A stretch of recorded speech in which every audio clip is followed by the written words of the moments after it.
Right, hello everyone, welcome to another watch-along. You may notice, I found once again, some different jazz. Another different jazz. Last time, the last stream, I played some, copyrighted jazz, Midnight Jazz it was called. And oh no, that company took my 10 cents in ad revenue, the horror. To make sure they can't take my whole 10 cents anymore, I got some music by Kevin MacLeod. Everyone loves Kevin MacLeod. The credits for that are in the description, because you have to. If you want links to the music I'm going to be using. If you've already been on the page, you might have to reload it, because I just changed it. Yeah, exactly. And, today is going to be a somewhat interesting stream. We're starting off with Angel 1. Which isn't, you know, the best episode of Star Trek that I've ever seen. Where people talk a lot about the scant and seeing men in the scant. Yeah, we're gonna go a step further than that this time. Maybe a few steps further. With, Commander Riker. So that's gonna be fun. I should probably put the timer up. That was supposed to be running already. See, hurry up, there we go. 5 minutes, and start.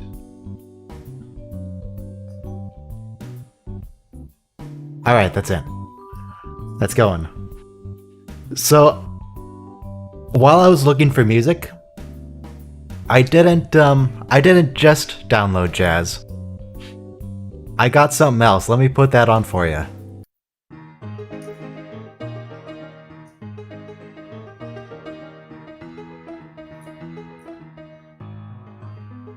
Perfect. I think this is what we're looking for, right? This is what we want. It's a good song. Any thoughts? I think I forgot to put this one's credits in the description. I'll do that now.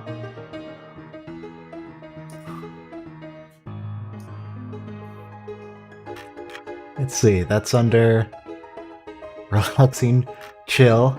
What's this called? It's called Maple Leaf Rag, I believe. Yep, Maple Leaf Rag. Well, thank you, Mr. Storm. I notice you're in the Discord, but you're not at the Discord at the same time. By the way, I should mention it's on screen. But if anyone here would like to join the voice chat today, if anyone would like to just talk with me about the episode, there's a link to Discord in the description. You can just join the voice chat channel and come and chat. Come and talk. Links in the description. It's open to anyone. Open to absolutely anyone. And I'm just hoping I'm not going to regret it. Because opening... I've seen many instances of where opening things up to anyone didn't always work out so well. But that's okay. Alright, now the description has Maple Leaf Rag in the credits. Good. If you would like to link to that, you can just reload the page and that'll be there. And I'm just killing time till the episode starts. We won't be getting the triangle ship today. I guess while we're waiting, let me open up something I've been... I want to say working on, but really a quick thing I did in Vegas just to practice some things.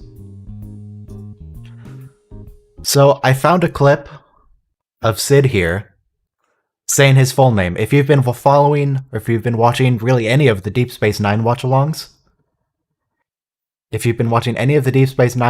you know I really enjoy saying this man's full name. Because it's a good name. It's great. Let me open it up here, just to make sure I don't forget any of it, because it is quite long. But I didn't think I was pronouncing it right, because, you know, it's in Arabic, and I speak English. I've never spoken Arabic in my life. Let's hear him say it. Oh, you won't be able to. Dang it, now I have to... Hang on, I need to route the sound from this to my mic input. I have to do. Hang on, I got a minute to do this. That goes to voice meter.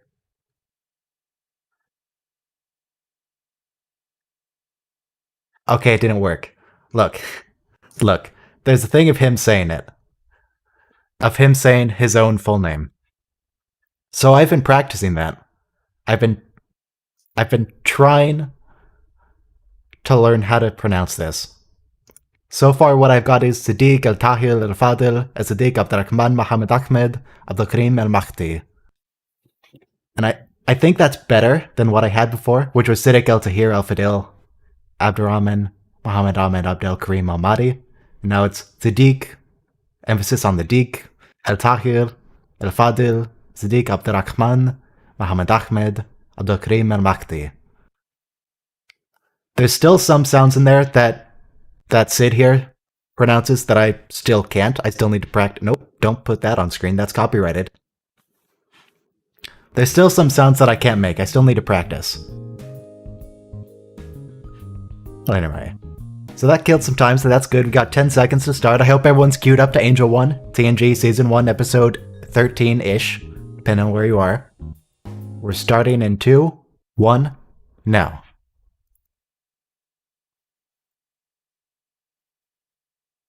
Alright, let's watch some Star Trek.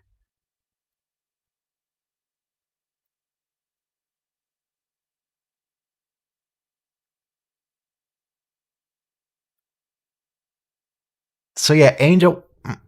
I don't really remember anything about Angel 1, other than Riker's wardrobe. That's all I remember. So we'll see how that... We'll see if it's actually good.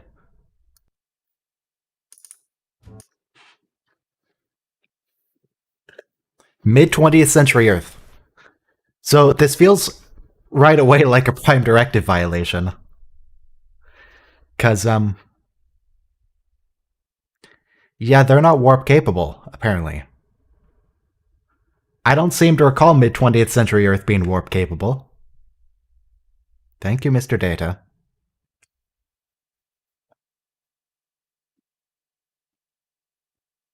They want to maintain relations. Excellent.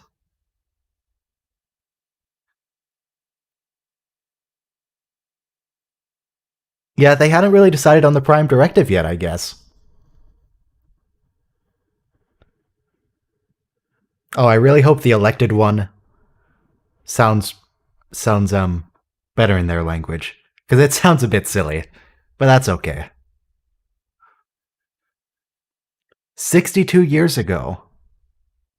Hang on. So they made contact with this planet when they were in early 20th century, late 19th century technology? Oh, that's a very Prime Directive violation. You can't do that. Can't do that at all.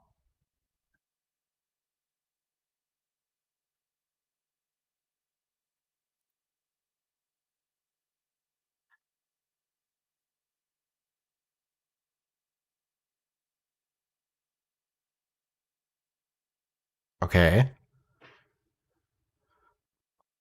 Are they hostile?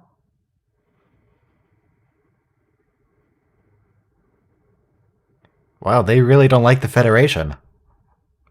What did they do the last time they were here?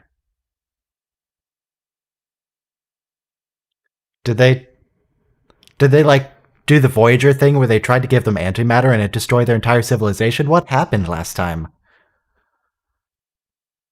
Yeah, I guess the Federation follows Captain Barbossa pirate rules. The Prime Directive more like guidelines than an actual rule.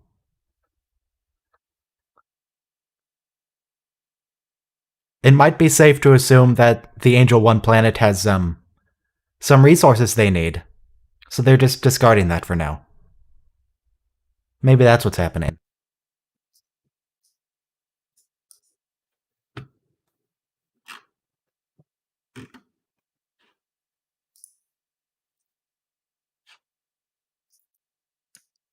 So I'm still looking at Siddiq's name.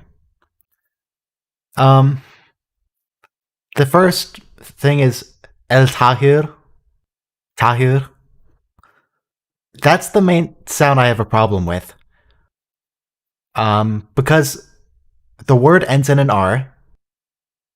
However, he does like a really strong rolled RL sound when he says it. And I'm having a lot of trouble pronouncing that. Tahir? No, that's not right. It'll just take time to figure it out.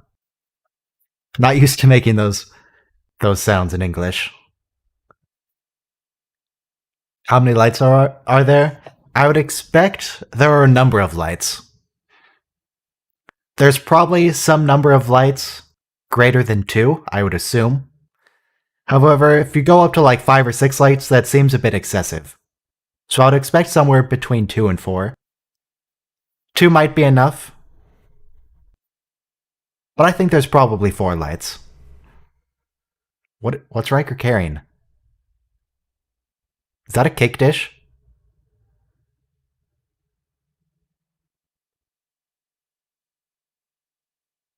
Is that an orb? Is it a gem?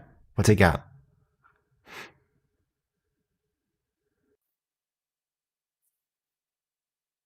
Boy, they really are trying to assimilate these people before they have a chance to meet anyone else.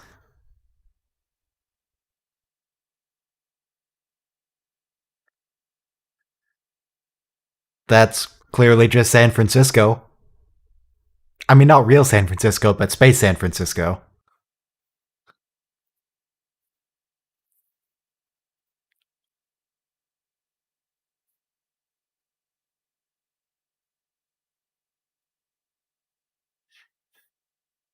Okay.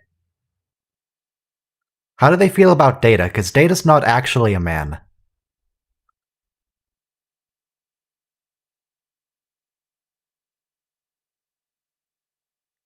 Data is neither a man nor a woman. Do you think they're going to treat him as a man? I think they are. And then Data's going to be like, but I am not a man. I am an android. That's my guess.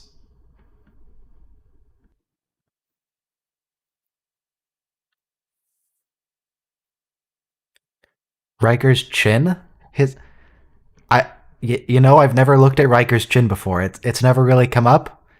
Now that it's on screen, yeah, he does have quite a dimple there, doesn't he?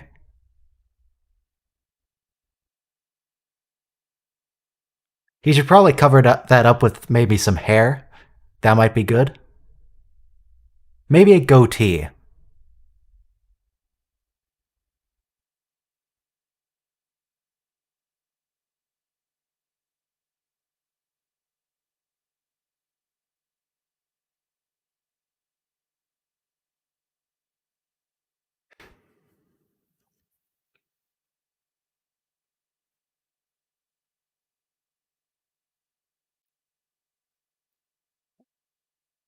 What is going on? What did these people do the last time they were here? What was first contact like?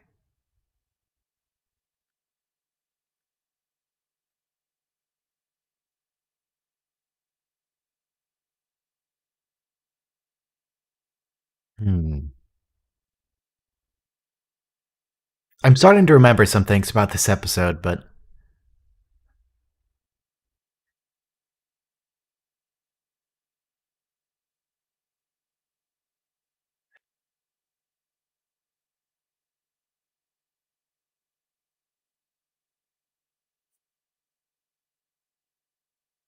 so that I mean, it seems it seems pretty fair for these people to be concerned because they're dealing with a civilization that's 400 years more advanced than them and is actively trying to assimilate them.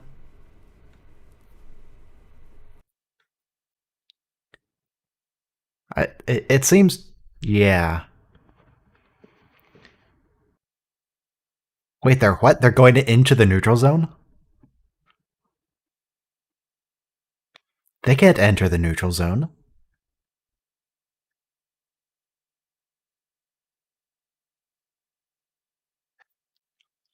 Oh, you messed up, Wesley. Oh, you messed up. The troublesome little man-child, as Lore called him. I mean, I don't actually mind Wesley, but it's fun to make fun of anyway. What? Night Night blooming Thrognai.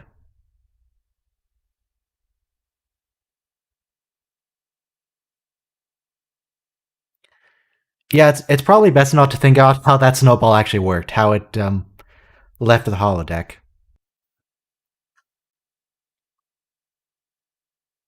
Wesley's congestion would have cleared up real quick if it worked like before.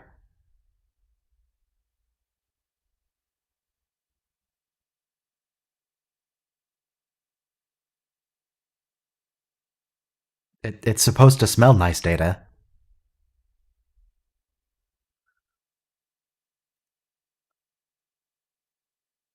Okay, yeah, Gene Roddenberry wrote this. Gene Roddenberry absolutely wrote this scene. Gene, what are you doing? It's just supposed to smell nice, Gene. You don't have to be so specific about it.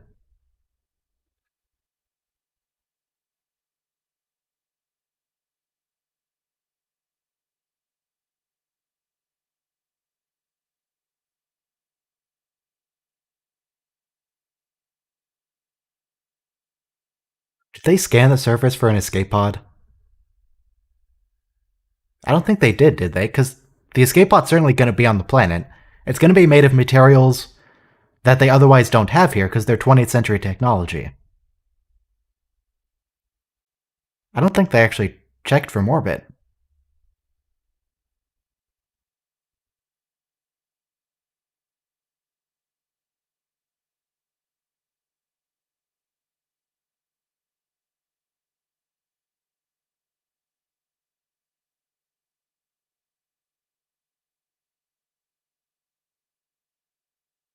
Has long eluded them? How long have they been here?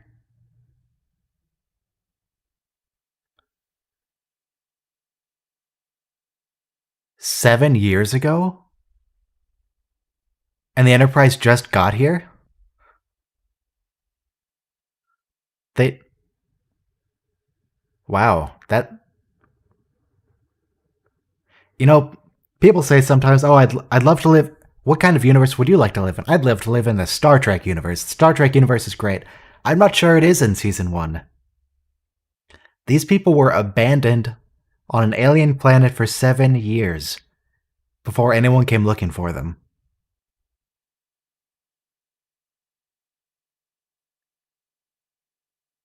And they didn't seem particularly urgent about it when they did arrive. Some form of respiratory ailment, you say? I mean, space is big, but so is the Federation and Starfleet.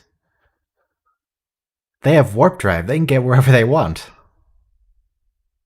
Within Federation space, that is.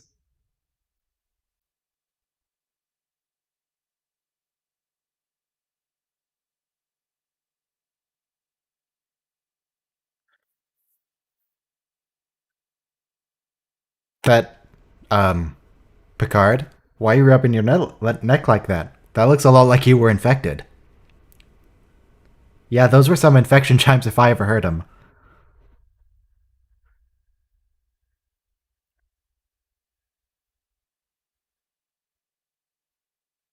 Yes, thank you, Data. Thank you, Data.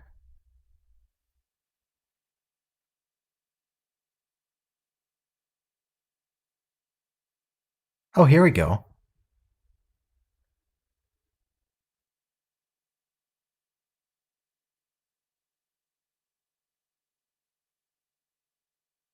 Okay, so they're not treating him as a man, they're treating him as an android. Well, that's. I don't know, I was gonna say that's nice of them, but really it's just less awful of them. So that's good.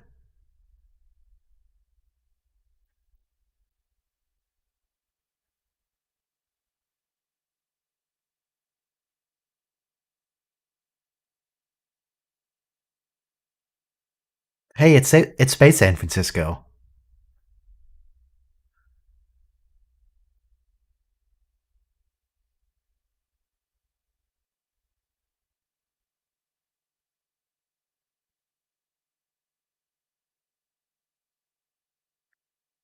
You gotta do whatever you gotta do, Riker.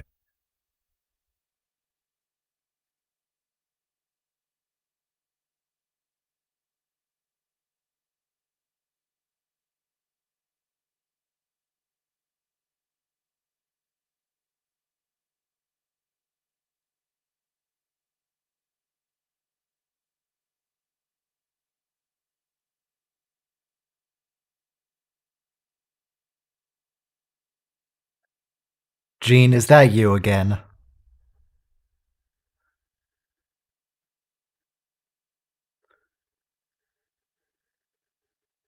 Oh boy.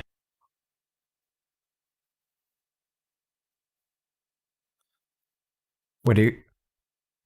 Oh, I really hope Crusher releases him of duty here. That would be amazing, considering the fact that a couple episodes ago he actually admitted to being an alien, and she didn't order him off duty. But as soon as he gets a cold, he's ordered off duty. Alien influence is okay, congestion is not. Oh my god, it worked. What are what are the rules here? He admitted to being under alien influence and possessed, and that was just fine. But now he has the sniffles, and he's off duty.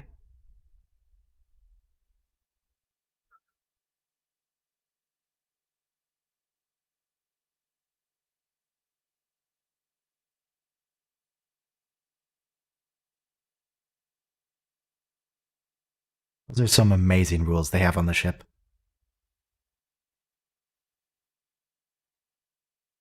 Oh, hey, Riker.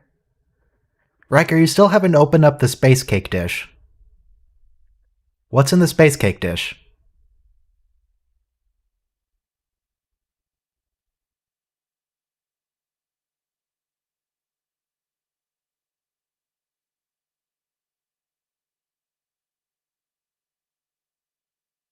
It doesn't look comfortable. It looks kind of crinkly, but alright.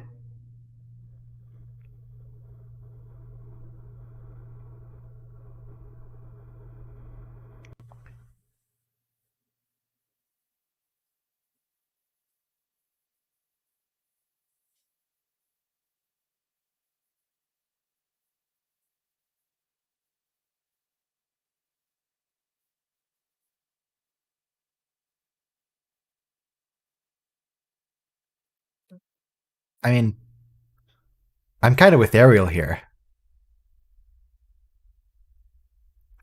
Ariel has every reason to be suspicious of these people. They didn't seem particularly concerned about the survivors before.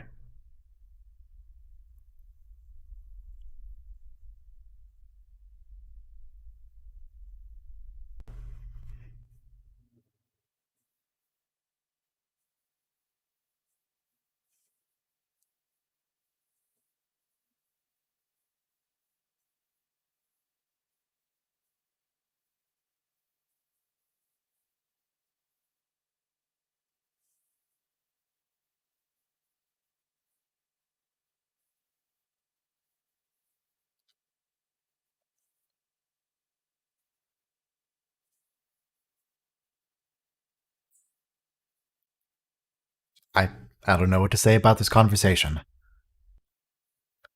I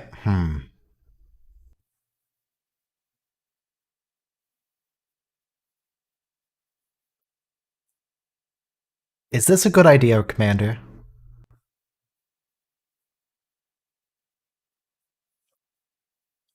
I guess it would improve diplomatic relations. That'll depend on Riker, I suppose.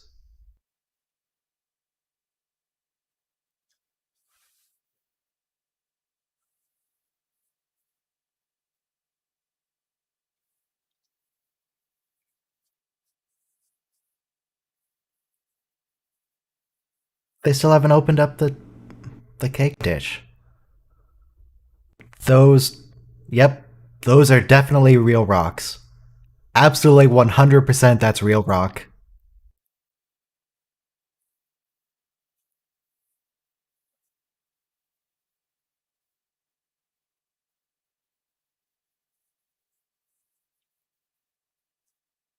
Okay, so these guys are survivors from a freighter. They're not Starfleet, probably. So we shouldn't be expecting Starfleet. Oh, okay.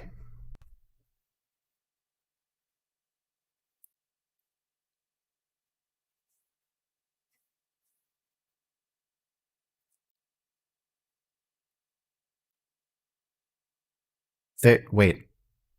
They have an isol. What's Worf doing on the bridge? Worf's sick. Shouldn't he be in the isolation ward?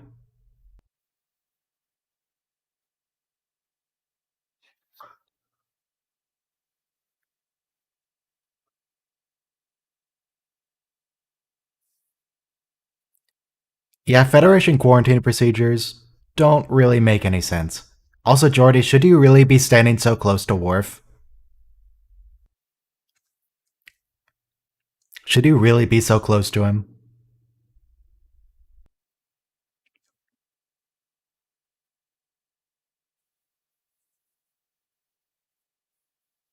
No, Geordi, back up a few feet, please.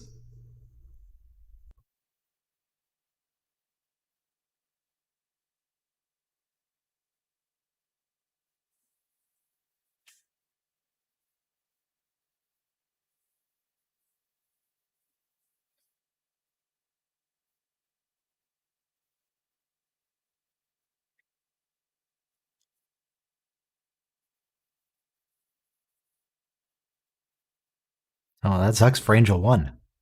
No platinum on their entire planet. That's gotta.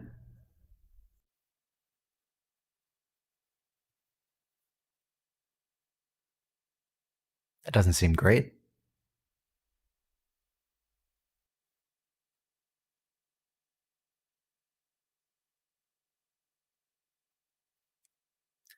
Do you think Mr. Ramsey's gonna be upset about being abandoned for 7 years?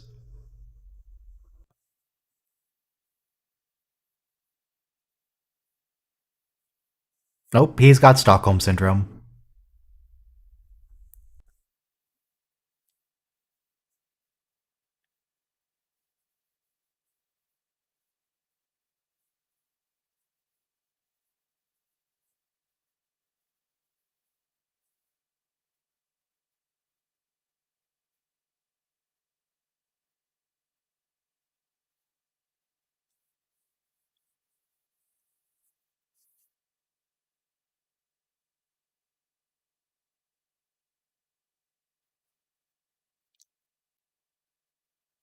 No, he's here with you tonight because you, you kinda made him stay with you tonight. He's just being polite about it.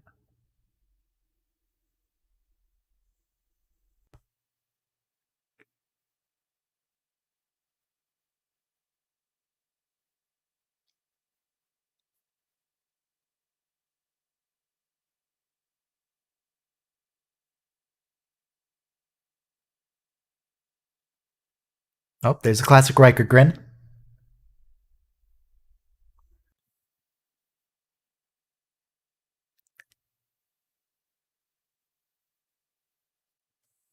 He doesn't even know you, lady.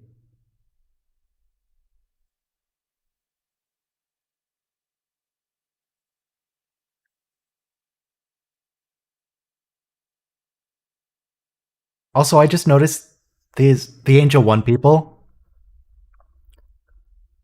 they're just straight up humans. They don't have a silly forehead, they don't have ears, they don't have a different nose. They don't have things on their cheeks. They're just humans. They're just people. That's okay. Oh, do we get to see what's in the space cake dish now?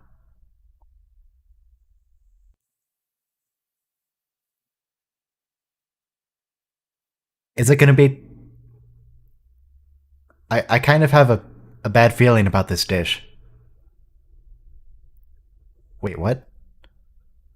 He brought her a Bajoran orb? Is he allowed to do that?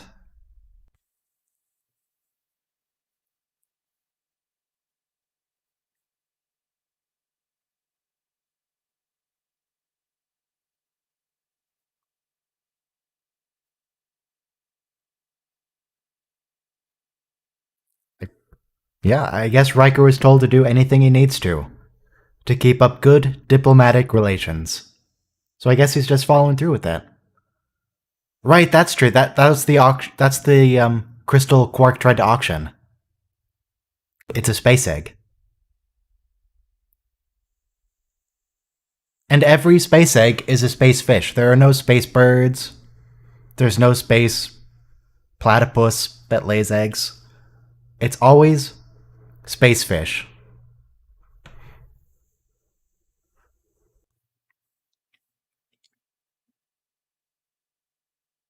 But only the cool looking space fish. There's never like a space trout. There's no space bass. Space whales, space jellyfish, space manta rays.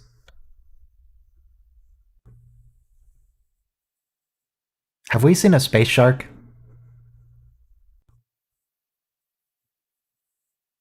Have there been any space sharks in Star Trek? I don't remember a space shark.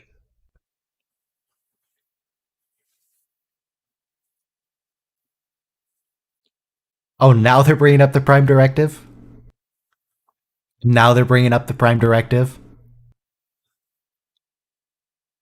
Oh yeah, there have been a couple of space whales. There was one in Discovery, the Gormagander. Everyone loves space whales. You can't have a sci-fi show in space without space whales. It's a rule. They have to be there somewhere.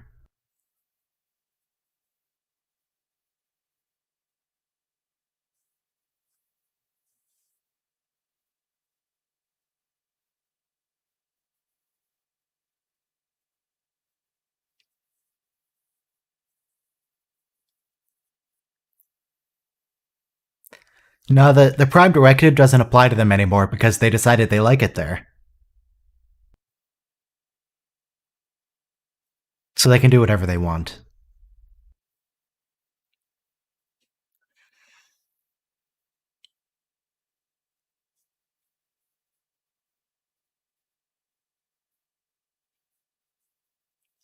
Are,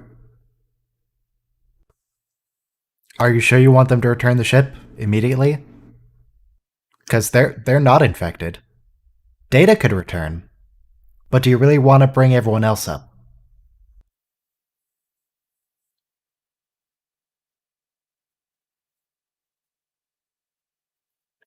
But Data could probably run the whole ship by himself.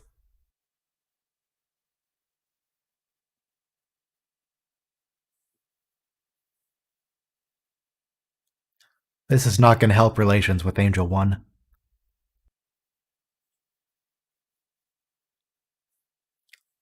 Oh, hey, she was the lady from The Office. Not The Office, the show, the Mistress Beata's office.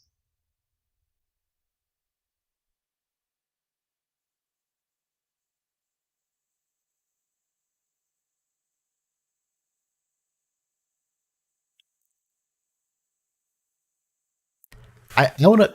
Okay, while this is going on, I want to look up Angel 1 and just try and confirm something real quick. Angel 1. No, this episode was not written by Gene Roddenberry. And it wasn't directed by Gene Roddenberry.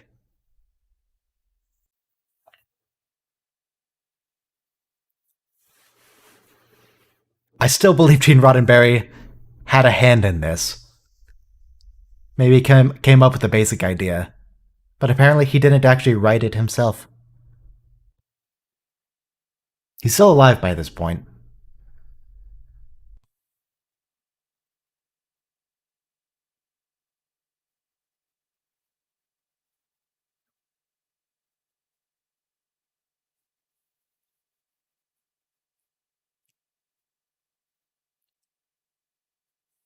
Yep.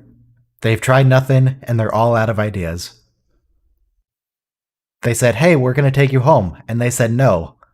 It's like, what do we do? They said no. Now what?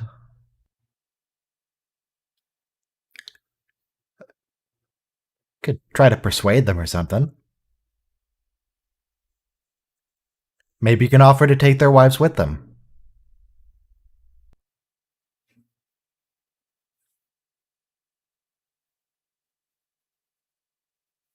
I guess they were in the punishment zone when they started their little revolution.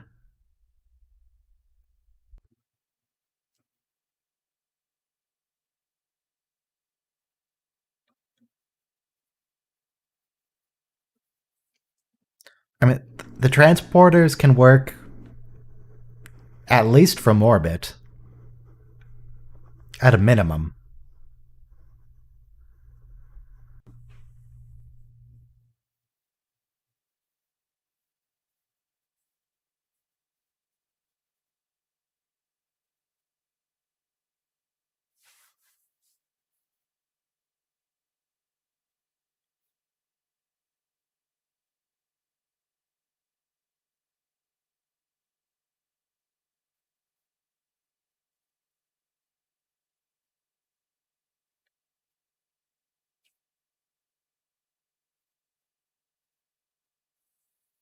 Is this Beverly? Was that really helpful information? I mean, knowing that it's airborne is nice, but d- I don't feel like that helps.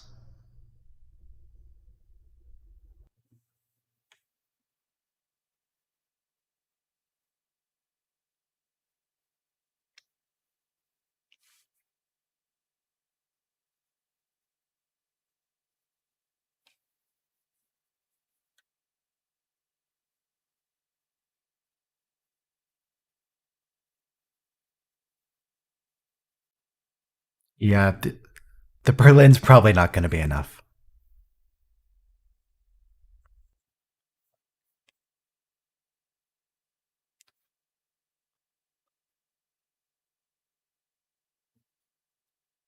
Hmm.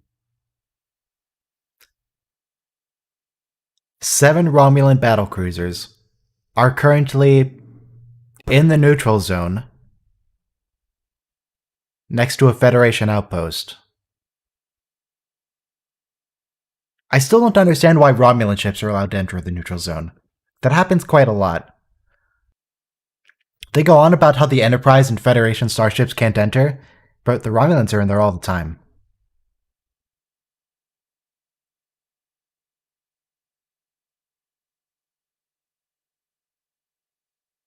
Oh, that was easy.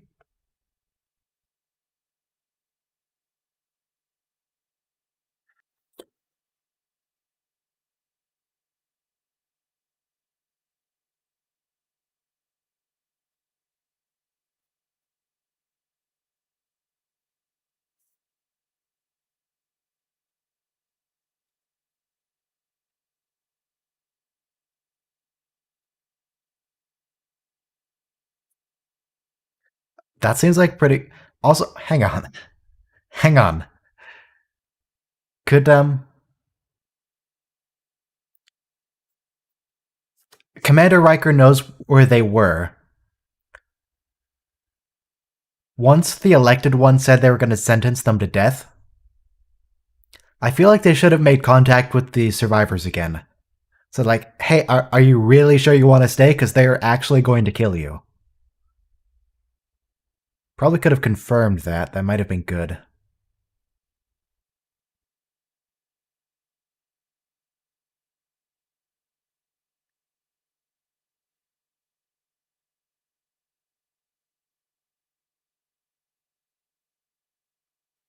Yeah, they could have transported back and be like, hey guys.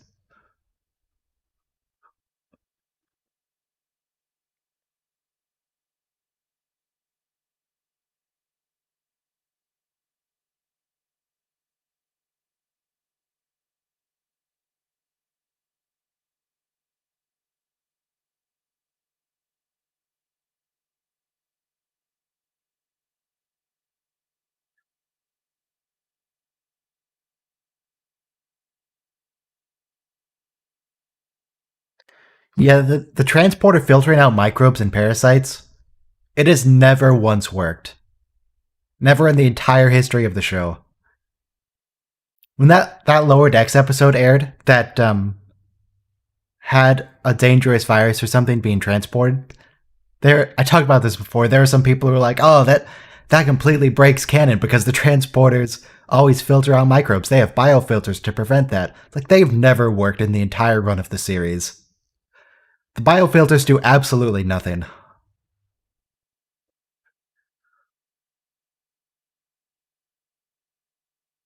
They should probably just even stop mentioning that biofilters exist.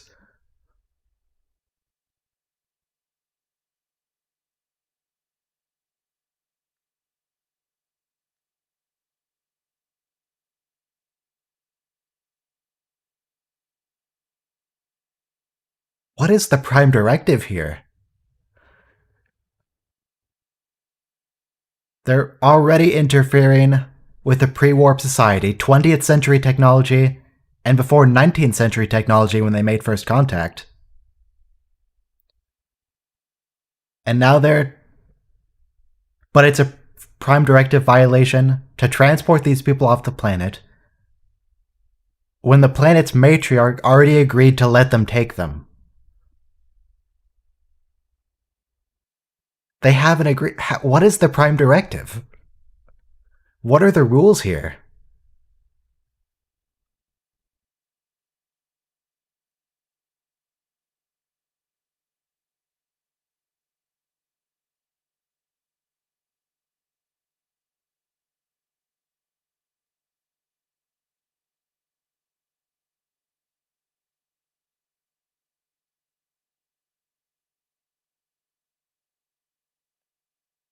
Is that the transport corner? Why did he walk over there? He can't transport from where he was. He has to walk into the transporter corner.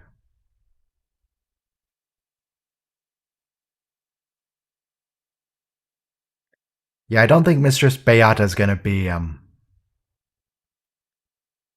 I don't get the feeling that Beata's gonna believe them when they say, "Oh no, we can't transport these people. They guess they're gonna have to stay and foment rebellion."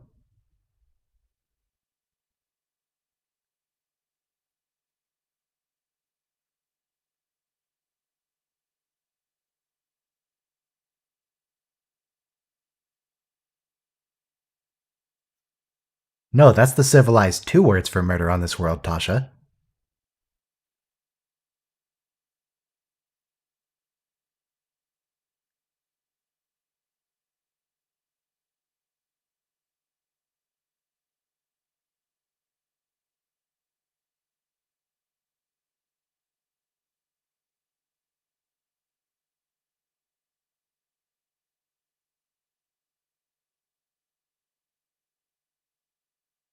Uh,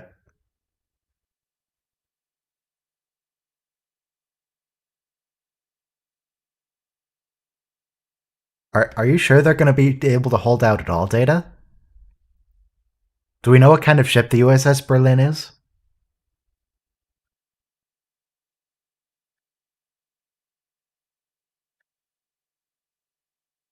Oh, Data showing some emotion. Oh, they're gonna transport these people out at the last moment, aren't they?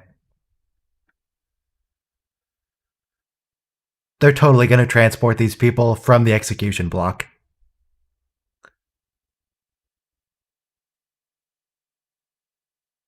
Heretical. Heretical. Is this a religious belief then?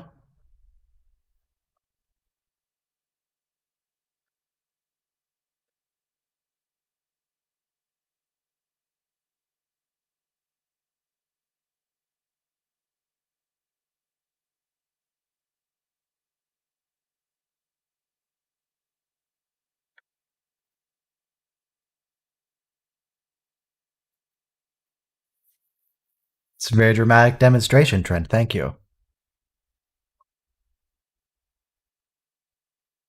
Wait, how did they make that? This is still 20th century technology, right? What's the orb? How did...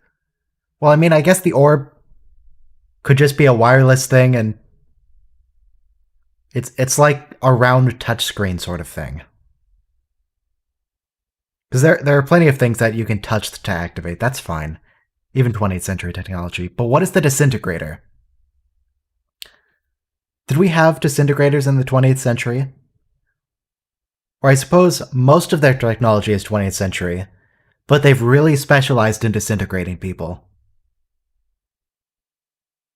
They've really specialized in disintegrations.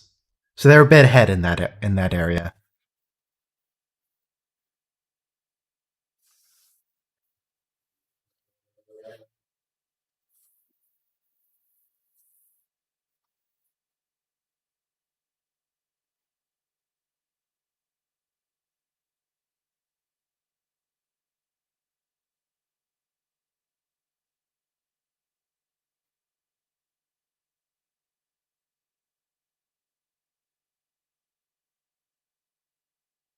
Yeah, I feel like these people, they've invested a lot in disintegration technology, but they could really invest in a good tailor.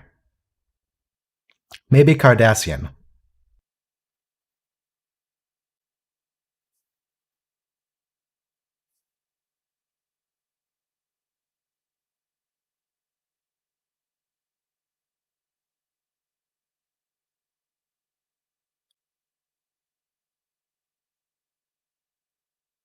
What what is that? Okay, there we go.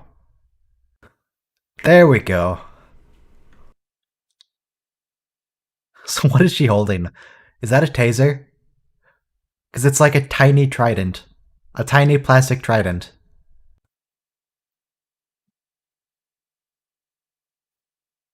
Are you gonna transport him away at the last second, or are you gonna destroy his fancy orb?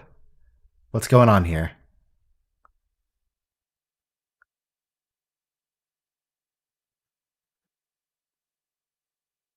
No, she's just gonna yell Beata and that's gonna work. That's okay. It works. It works.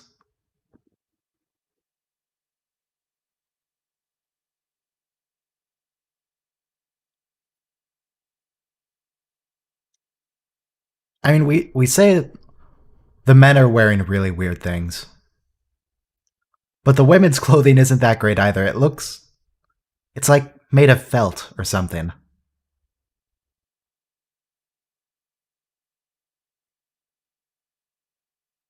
It looks really scratchy, is what I'm trying to say. It looks. I wouldn't want to wear that. Maybe it has like an internal lining and the felt stuff is just on the outside.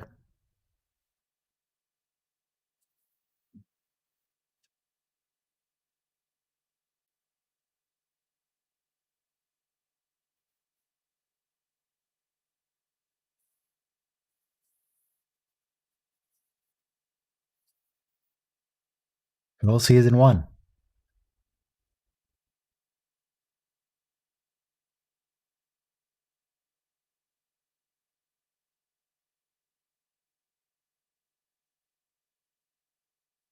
Okay, that's fair. That's a fair decision. Try and get Beata to release them on her own. And if that doesn't work, just leave. Just go somewhere else.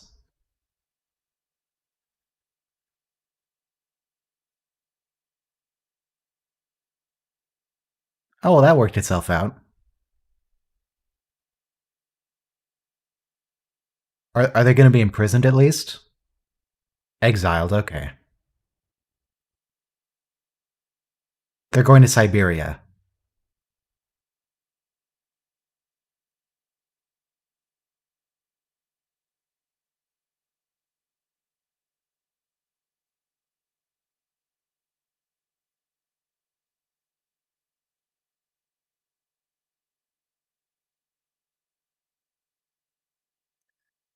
I mean, Beata, you're still not the good. You're still not on the right side here.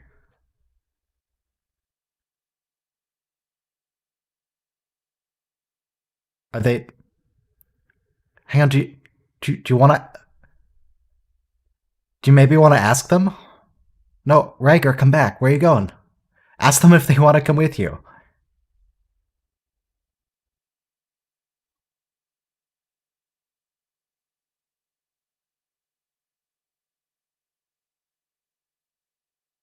Well, I was gonna say Beata's not the good guy here, but she's not a guy, so the term didn't seem quite accurate.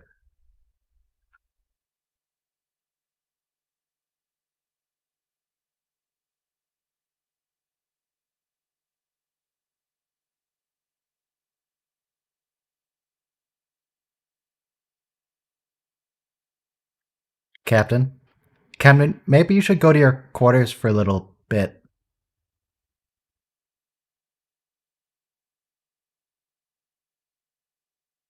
Maybe let Riker handle things? No? Okay. Well, that's okay. Executive producer Gene Roddenberry.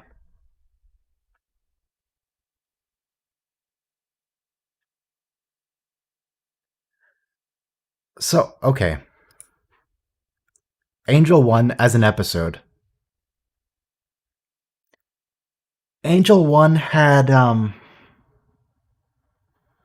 it, it, I'm not sure Angel 1 really made sense. Angel, there,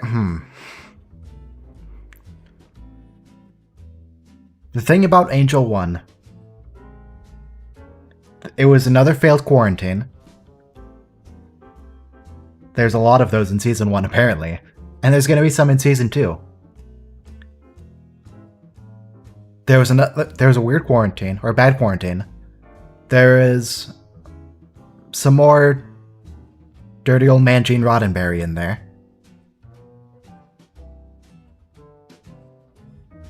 And does it... The Prime Directive doesn't seem to really make sense in that episode. It was... Look, it wasn't... It wasn't painful to watch. Let me put it that way. I don't think it was awful. It was... I'm not sure it really made sense, but otherwise it was fine. It certainly wasn't a good episode. We're still in Season 1. It's still not great. If this were a TOS, that might have been a TOS script even. It absolutely would have been William Shatner in that shirt. I can very easily imagine William Shatner showing up in that shirt.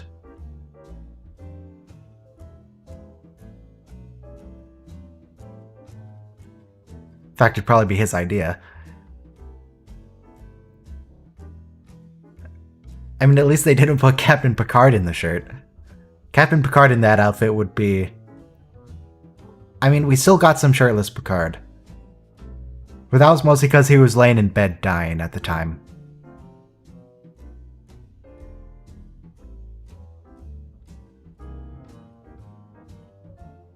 Yeah, anyway, quick break. Start in about 3 minutes. And I'll just leave you with the jazz for a few minutes.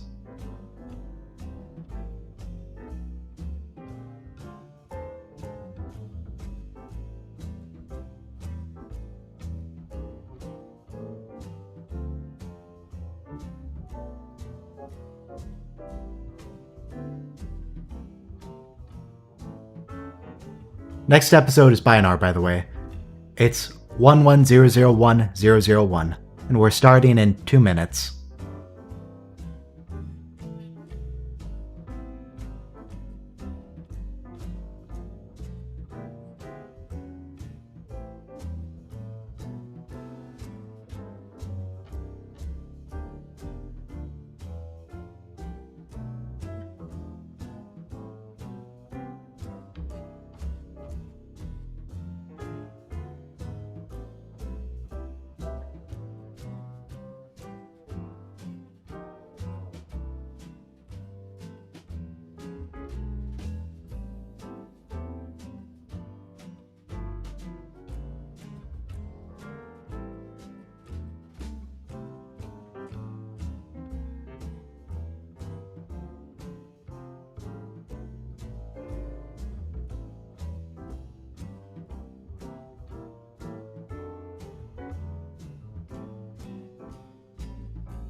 Alright, is everyone queued up? Everyone queued up to 11001001?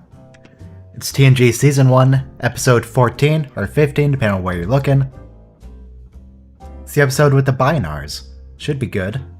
And we'll be getting some jazz that I don't have to play. We'll be getting some jazz in show. Riker does love his jazz.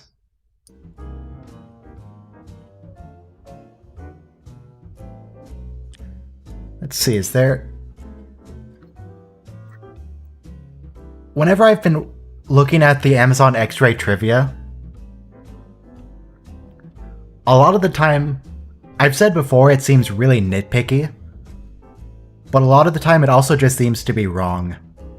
So, I was gonna think, oh, let's read off some Amazon trivia. It's like, no, let's not. It never really works out. And we're starting in 3, 2, 1... play. And I'll get rid of the jazz. Tragically. I know the jazz is very important, but just have to go without it.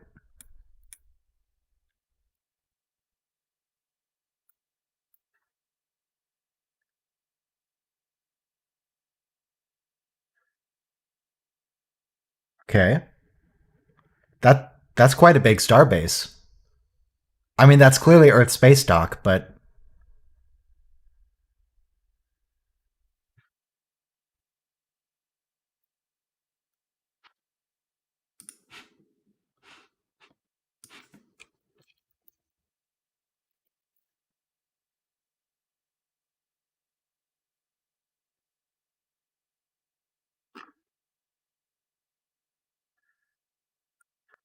So that's Starbase 74, and it's very clearly Earth space dock. How many of these starbases are these massive stations?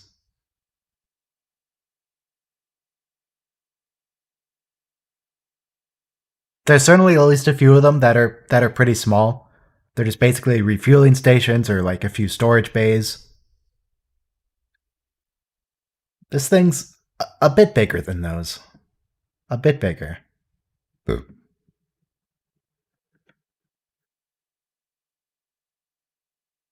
on the south airlock.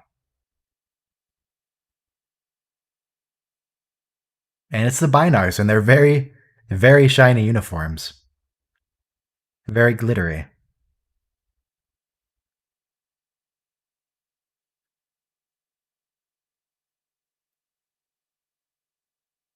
There should be a bunch more, connectors.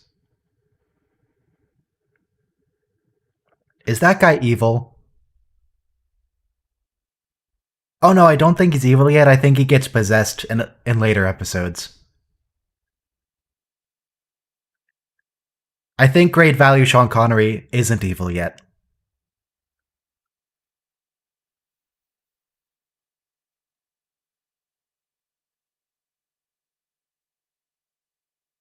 What is that lady on the engineering console doing?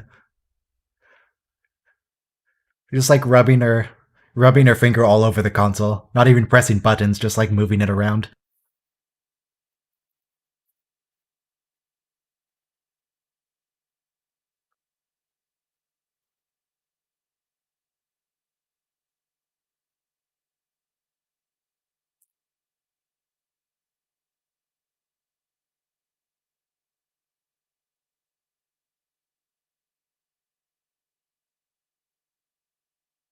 Yeah, all I see when I look at that guy is discount Sean Connery. He doesn't sound like Sean Connery, but he looks somewhat similar.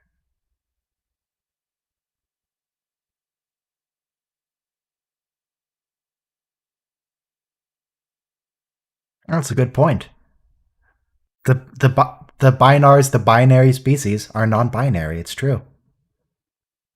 They're monary.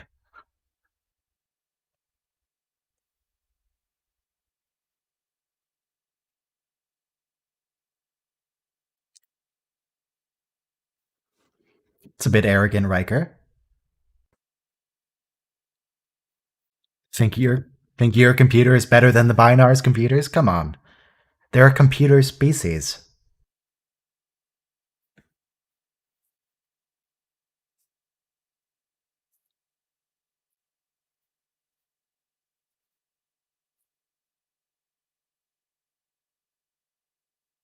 Oh, we got the rainbow sweater. The rainbow sweater is back.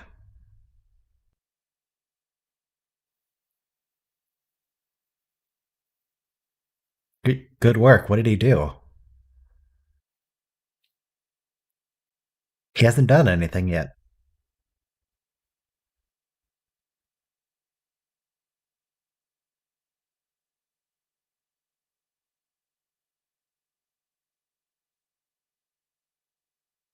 They always act excited.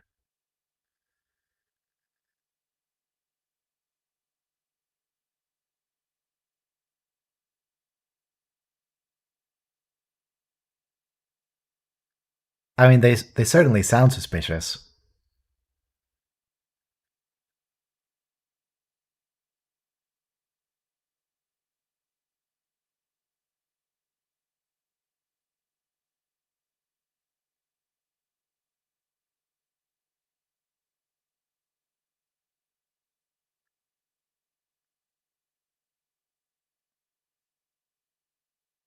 That's not suspicious at all. Those are some. Wait, does Wesley even have a communicator? Wesley doesn't have a communicator. What's he gonna do if the Binar strike? Well, I mean, I guess he could just go to one of the consoles, but he's an acting ensign. Hang on, I'm gonna scroll back and then I'll resync with the timestamp. I want to look at Wesley's outfit real quick. Let me get a shot of Wesley here.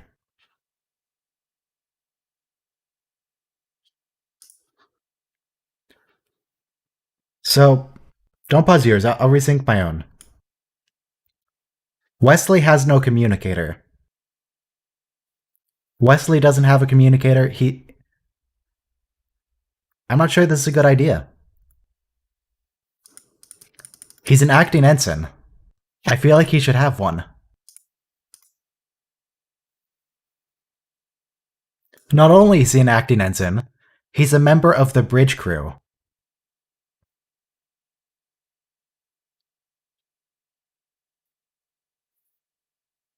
Dude needs a uniform.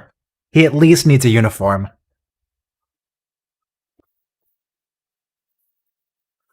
You know, maybe that's it. Maybe the rainbow sweater is the uniform. Maybe that's what ensigns wear. Maybe that's what cadets wear. They wear rainbow sweaters.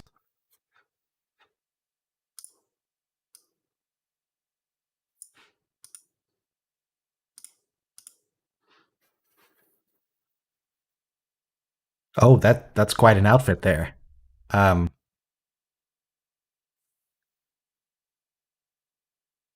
that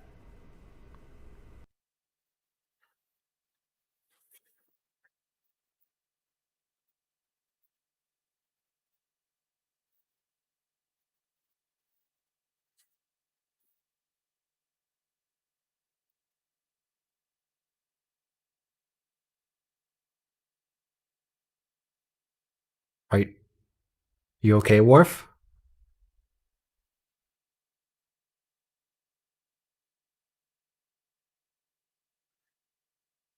Do you suppose these people keep these outfits in their quarters? Does everyone just have a Parisi Squares uniform?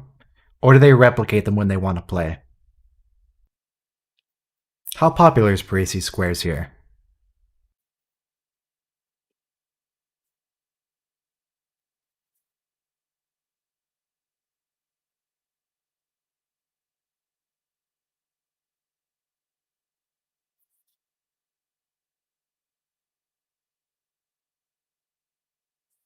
No, we never see what Parisi Squares actually looks like, other than the uniforms.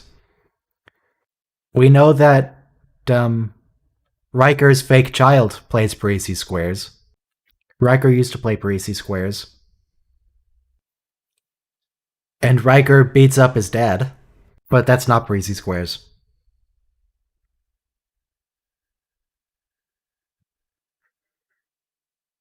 Oh, I never noticed how big those ship models are on the wall. Those are a lot bigger than I expected. Do they change them to be smaller later, or I just have a bad sense of perspective?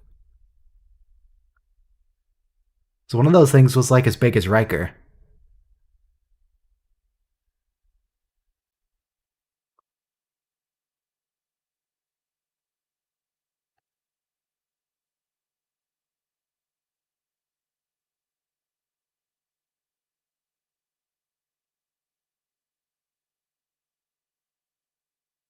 I don't know, Riker. Should you know the name Epstein?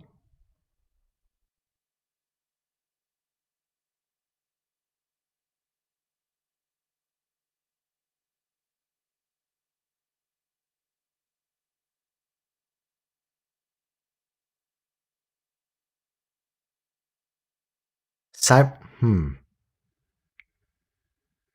Some sort of Borg nanoprobe?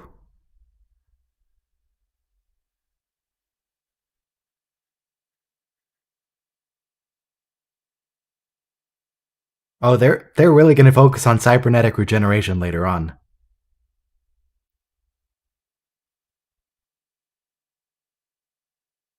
Yeah, Dr. Epstein will never come up again. Bruce Maddox is Associate Chair of Robotics, Daystrom Technological Institute. Bruce Maddox. Could you be more specific?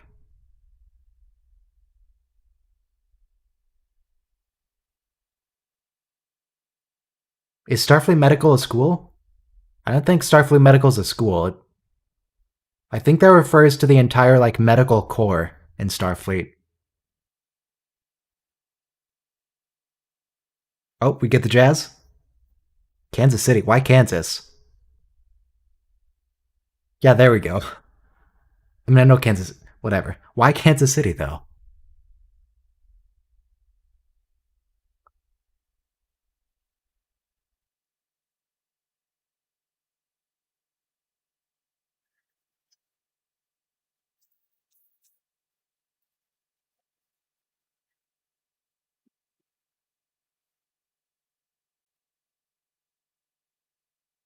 Do you, Riker, do you have to phrase it like that?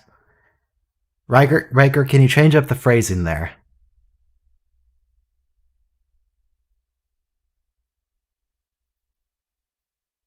Or maybe the binarists just knew what he really meant, and that's why they create Minuet.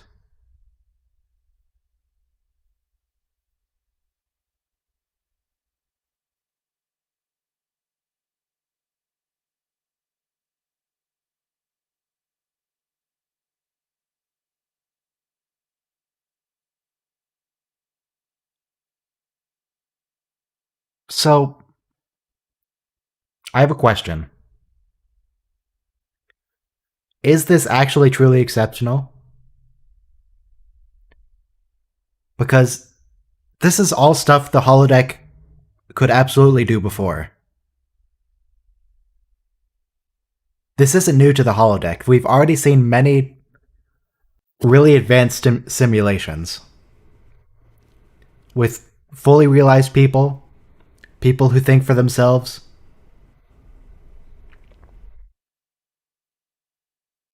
This doesn't seem enhanced in any way. This seems like exactly the same thing as it was before.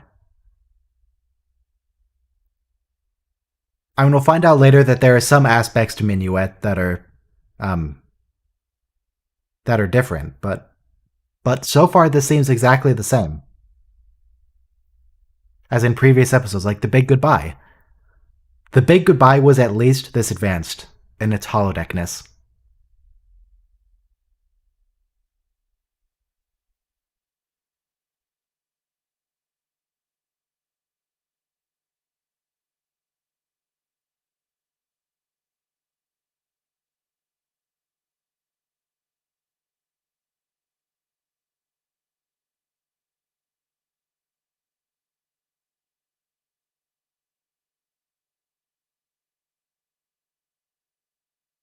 Well, you put her there, Riker.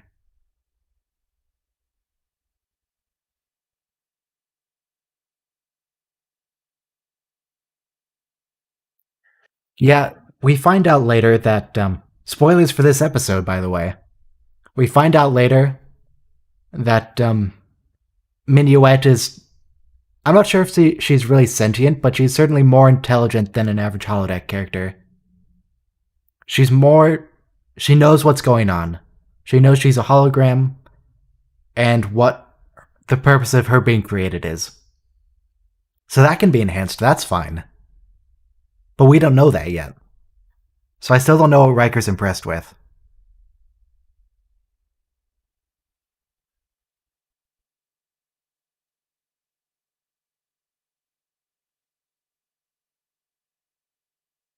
They're busy.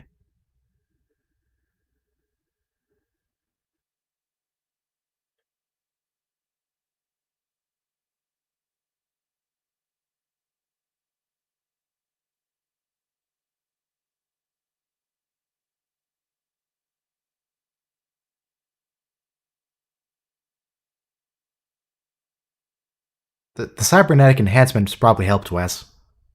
They have those things on their heads.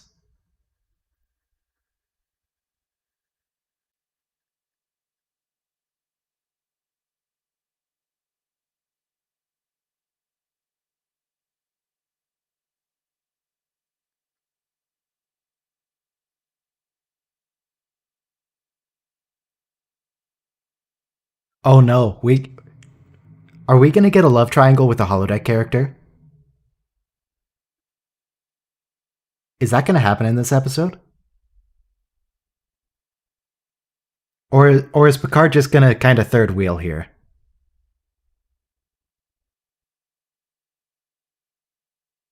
Either way, maybe you should get your own. Maybe you should get your own holodeck, Picard.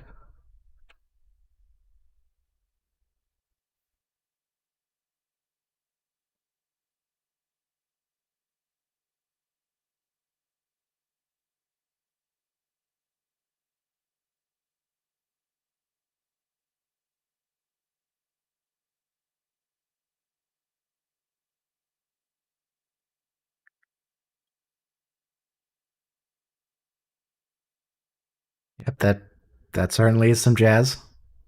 Yep.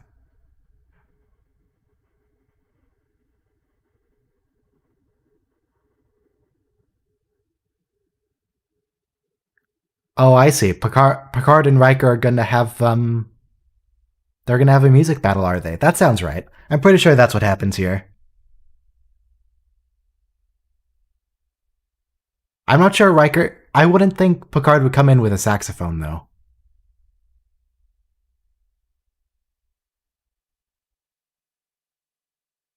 A flute, maybe. Yeah. I was thinking like a violin.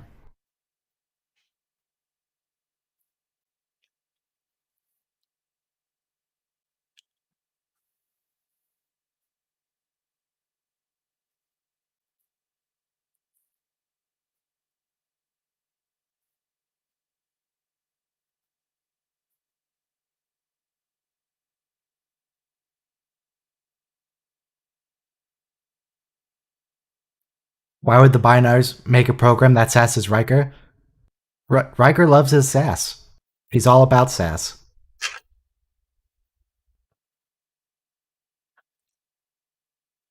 If they didn't sass him, then he wouldn't be able to deny them.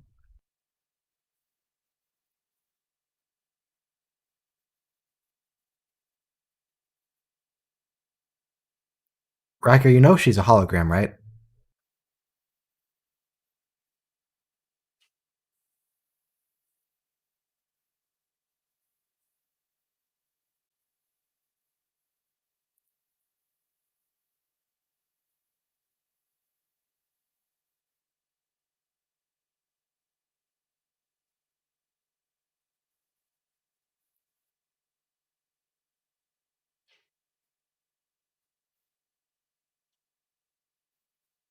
Yeah, it's gonna be a running thing that Riker really loves to play jazz music, but he's not actually that great at it. He tries. He tries.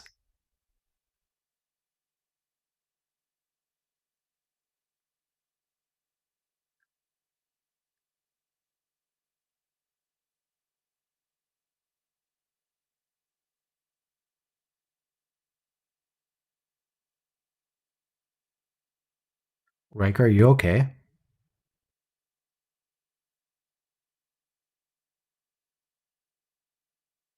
Riker? Riker, what are you considering here? Riker, she's a hologram. Riker, you can't. Okay.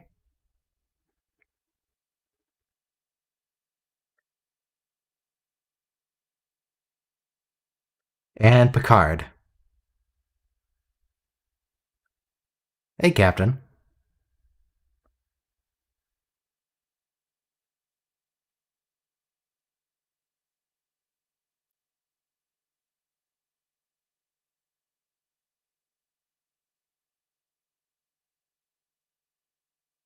Is it Picard?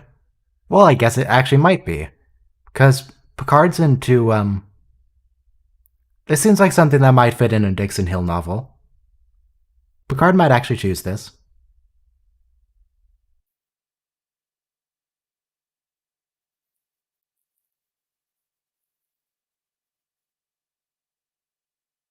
That sounds like an obscure dead language. French, I believe.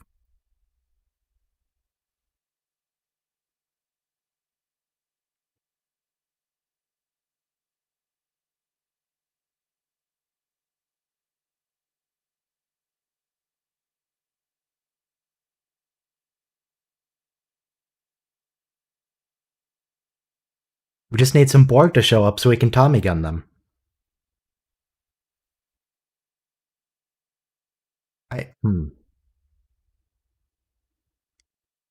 If this were Picard's program, what do you think would be happening here? I mean, the Borg thing was a joke, but what would Picard actually be doing here? I would guess it would have to be part of Dixon Hill. Whether or not the exact year and the time span matches up, I don't think that is terribly important. But he'd probably be looking for, yeah, he'd probably be trying to meet someone here, trying to gather information for his detectiving. And it'd probably be Minuet, of course.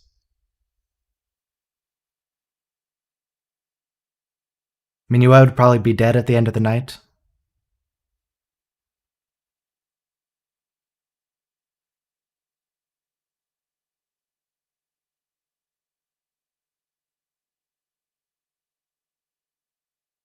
Wait, he's not at a console.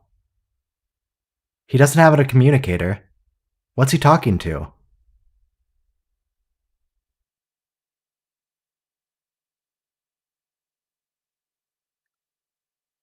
Yeah, Minuet might hire him to find her dead husband. That'd be good. The Russian spy.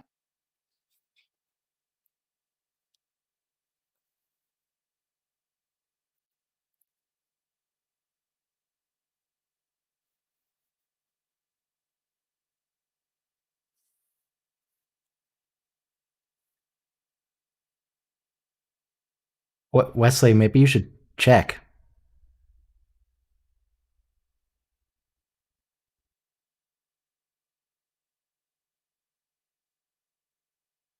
Wes, you just glanced over at them. Go and at least look at what they're doing. But yeah, talk to them. They're right there. Thank you, Mr. Data. We're aware of that.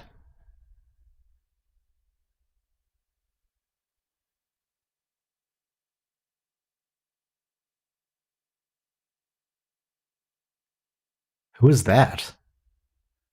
Wait, who? That's not Majel Barrett.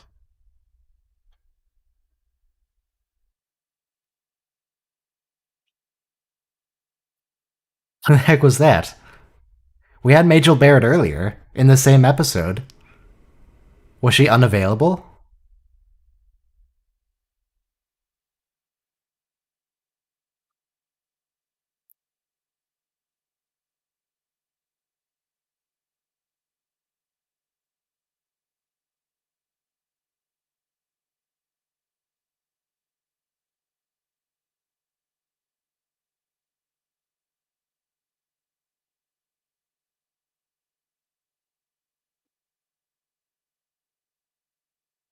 You leave the Binars with Wesley for 5 minutes, and they destroy the Enterprise.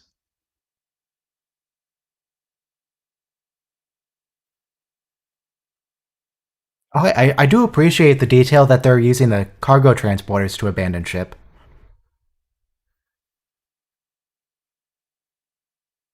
They're using all the transporters on the ship, not just the dedicated transporter rooms.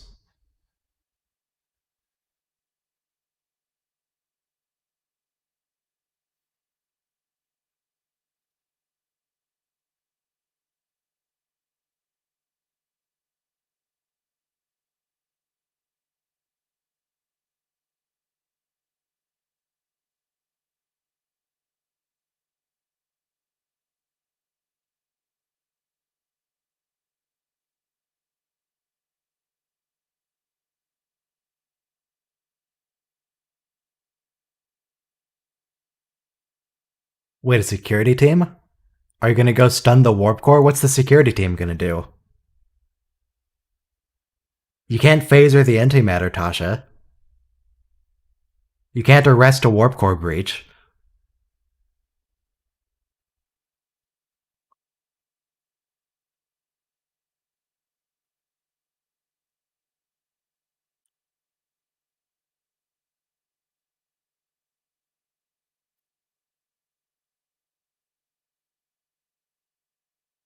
Wait, you have 41. I feel like a side to side transport might be appropriate if you have 41 seconds left.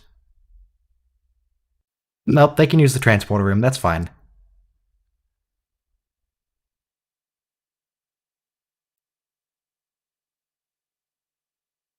It worked out.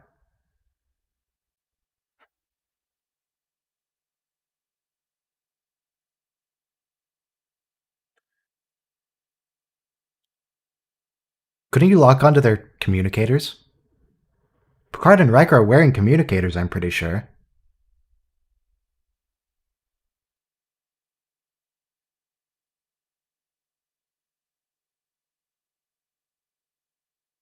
It doesn't look almost clear, it still looks like it's almost docked, actually.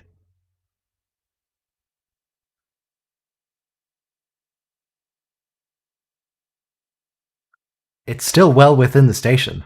It's not even halfway out. What are you talking about, Discount Sean?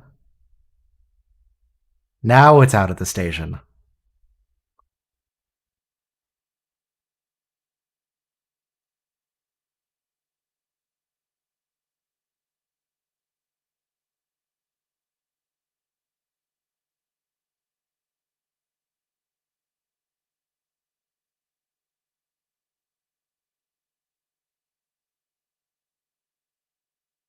Well, it's not their Enterprise anymore.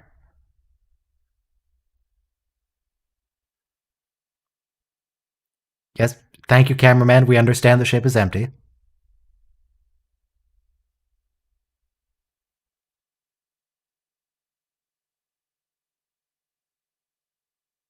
Isn't Minuet's purpose, I think, is to keep these people here. But I don't remember why.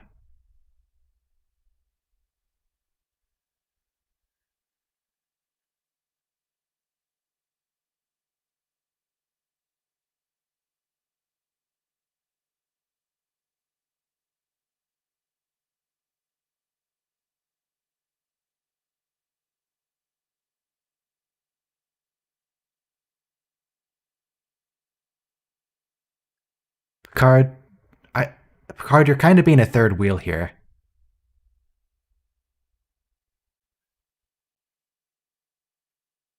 Maybe you should leave Minuet and Riker alone.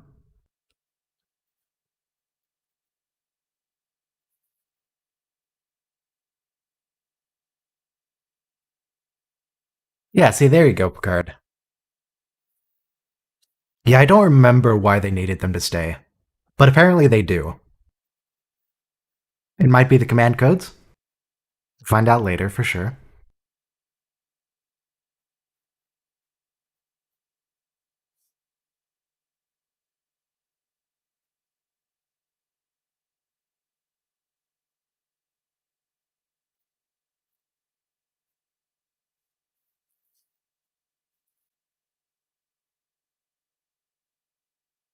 I'm surprised they let the door open. They could have locked him in the holodeck.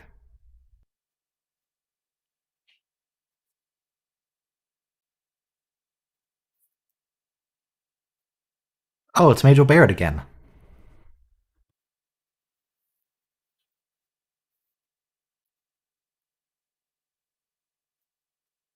So we just lost Barrett for one scene, I guess.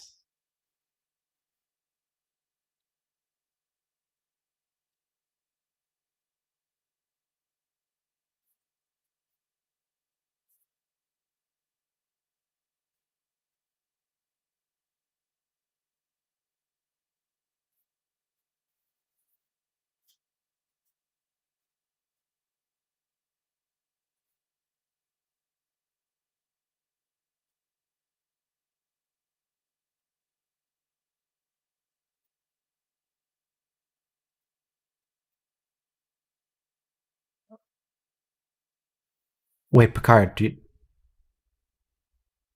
you want to get to the bridge?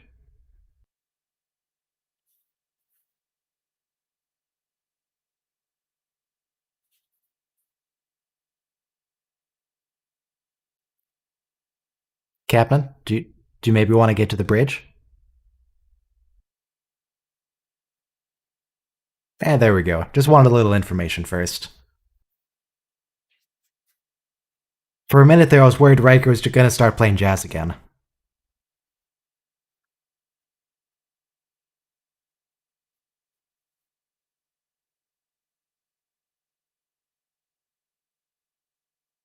Oh, we're still going with the TOS fleet positions, where there's only one ship in the entire sector.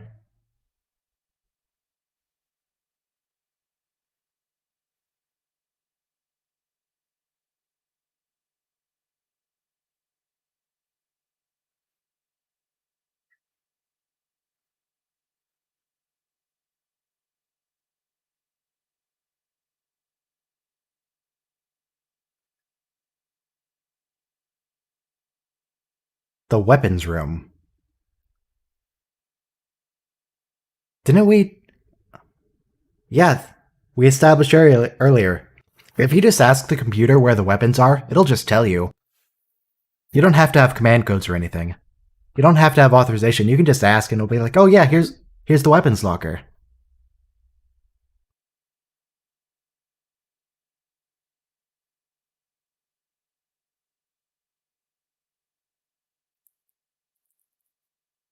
Was that on DS9 that they showed him the weapons lockers?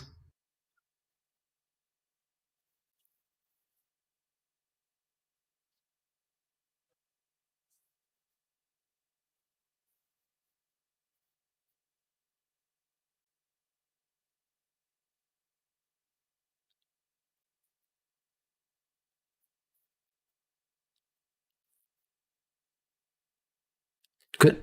Okay, so it's a 5 minute countdown in this episode. Later on, we'll get options. In fact, later on in this same season, we'll get options with oh, what's that episode called? The one where they're trapped by Nagilum in that void.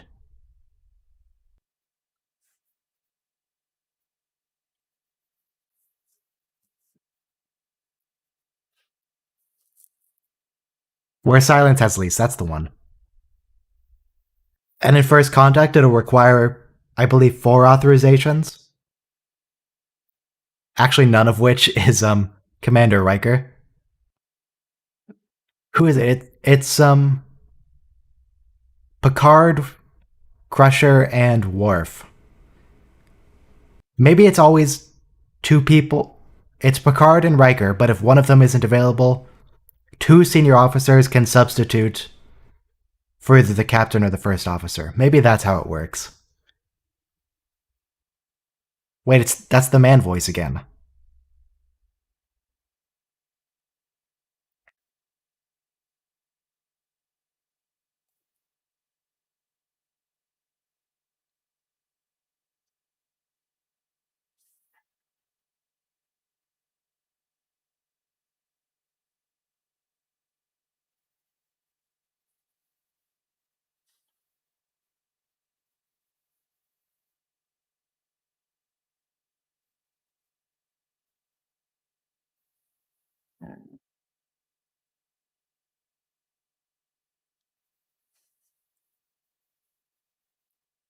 Well, I guess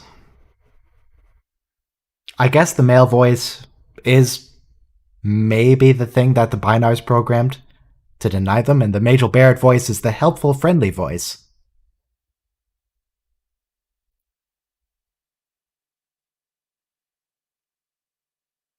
Oh, hey, it's the Melbourne. That's the ship that Riker will be offered command of. A whole 5 minutes before it's destroyed.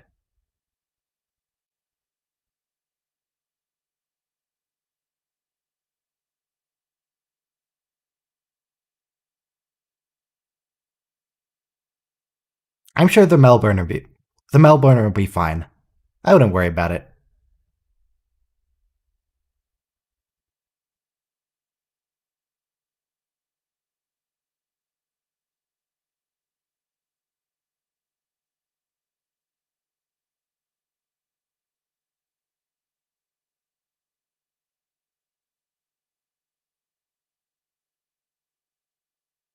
That was easy.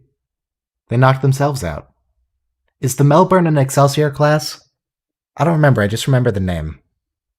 Let's see. Star Trek USS Melbourne.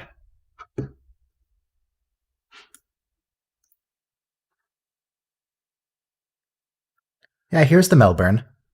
That's Excelsior. And it even says Melbourne there.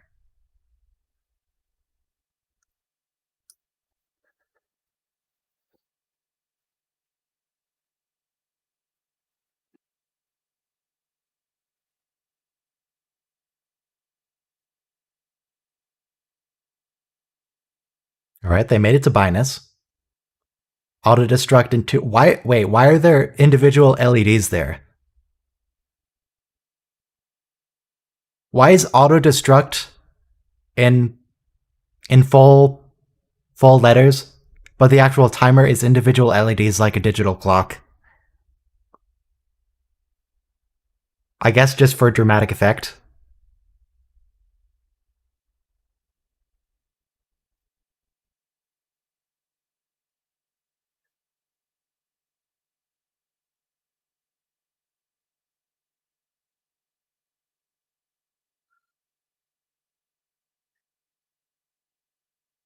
I mean, but the rest of the screen wasn't like that. That was on the same screen as auto-destruct in full letters.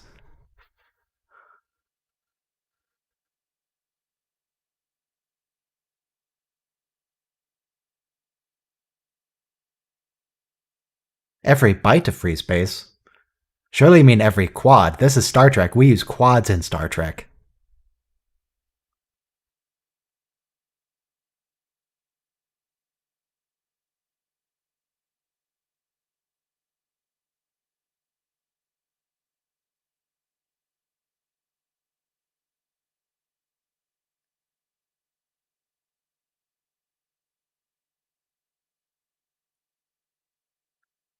What? Really? That was their main concern? The EMP from a supernova in their own star system was going to knock out a computer? That was their concern? Not the fact that a supernova in their system would destroy everything in the system and everything nearby within a few light years?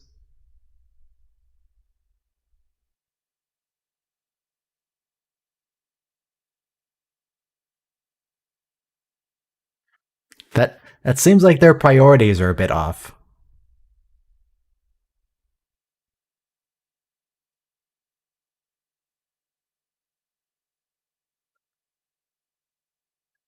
I kind of the Star Trek reboot movies, the Kelvinverse, Star Trek 2009. I think it's fair to kind of make fun of how oh, there's a supernova that threatened to destroy the galaxy, because a supernova doesn't destroy the galaxy. They're actually not that uncommon in space time. But I guess just not understanding supernovas at all is just kind of a Star Trek thing. Apparently, it's a complete non-issue.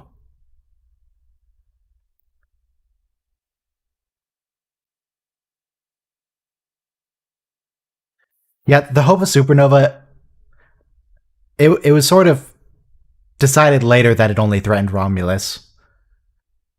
But the Spock voiceover when he's telling Kirk about it, he does specify a supernova threatened to destroy the galaxy, and that's why it needed to be contained. It's like that's not how supernovas work. So we kind of retcon that to mean from a political situation.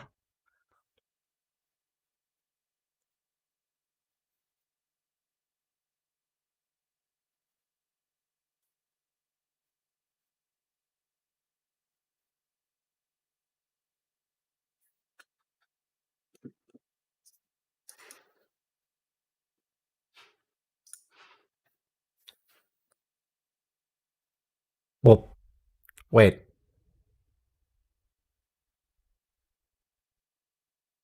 that their entire file name system is 8 characters long and can only be ones or zeros. Let me how many file names is that? So they can have a grand total of 256 file names. 255. How did but sure, why not? It looks fancy. It looks space age. Let's go with it. Oh, the binars are awake.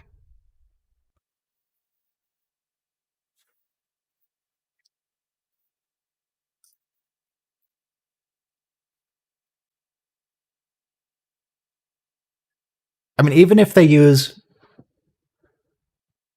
yeah, even if they use 16-bit, that's only over 65,000. That's not really helpful.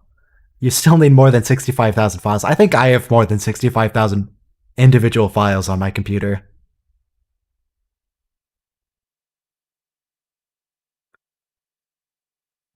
Maybe they just store everything in a whole bunch of stuff in single files.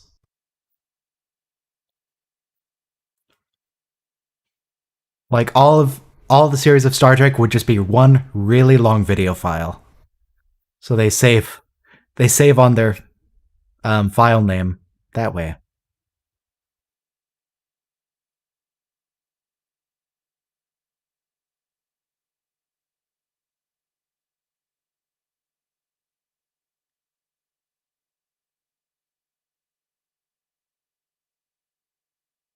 Well, this worked itself right out.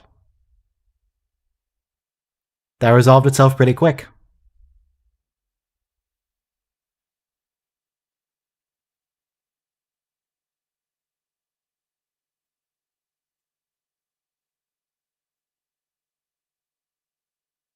Warp 2, are you sure? Maybe that's just a start to make sure the ship won't explode around them.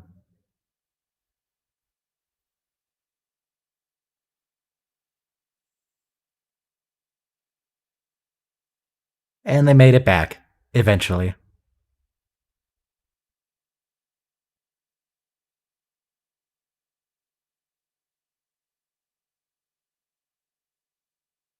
Do you think the Binars are going to face any consequences at all?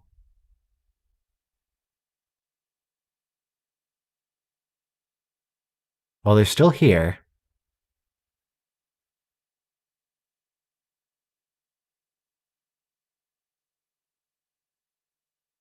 Okay.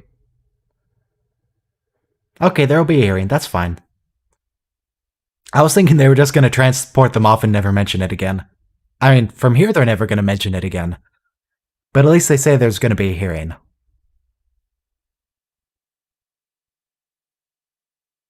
Ah, that's true. They might send them to beautiful New Zealand. To a rehabilitation colony. Rehabilitation center, I should say. It's not a colony, it's New Zealand.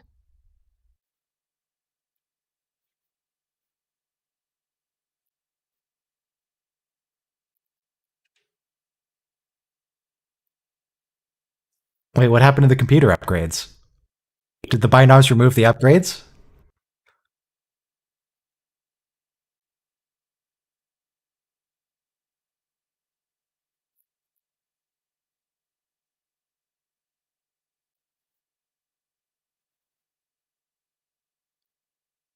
I mean, Riker Sheet.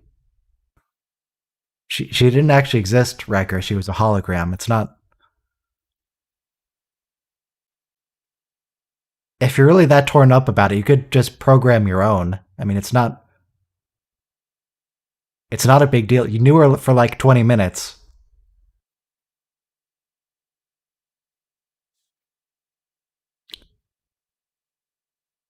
Just make another minuet.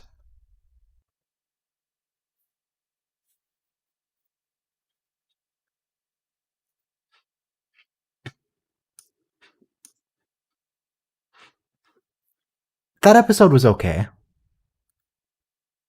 It wasn't as bad as Angel 1. I thought I reasonably enjoyed it. There were some things I'm not convinced made sense, but I mean,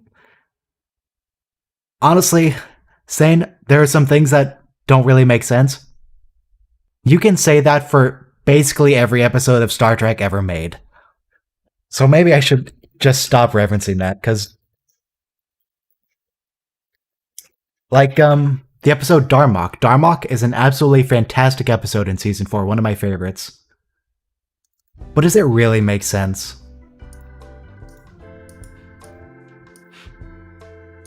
Does Darmok make any sense at all? How could a spacefaring civilization communicate only by metaphor? How can you possibly give a heading, for example? Yeah, the language. How could you give a heading?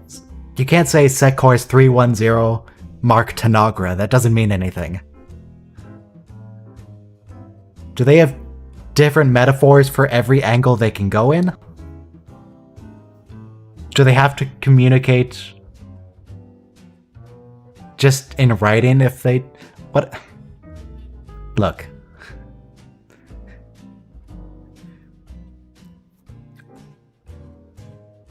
I'm not convinced that Darmok actually makes sense as an episode. It's still a really good episode. I'm just saying, maybe I shouldn't have... This episode doesn't really make sense as an actual criticism. Because Star Trek doesn't really make sense in general if you think about it too hard.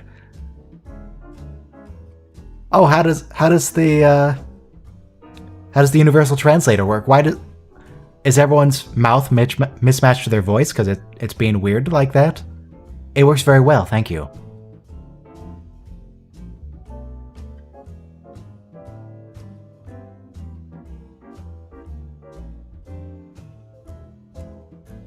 Yeah, Darmok moved on course 360, Jalad moved on course 359, Shaka moved at 358.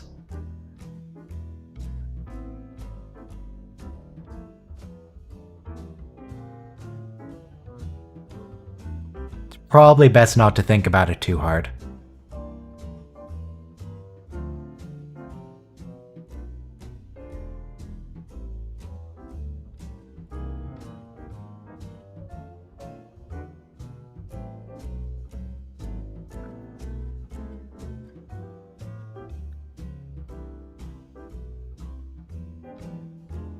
The next episode, too short a season though.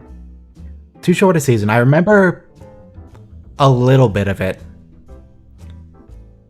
And we are going to be continuing the trend, or perhaps starting the trend in too short a season, of not getting an old actor and a young actor. Just getting a young actor and making them look old for a bit with makeup. Not like a recurring character. It's not like you could replace Captain Picard with a younger actor and have that work. But just a one-off character who has two versions. It's like, you could totally just get two. I guess it's harder to cast two people.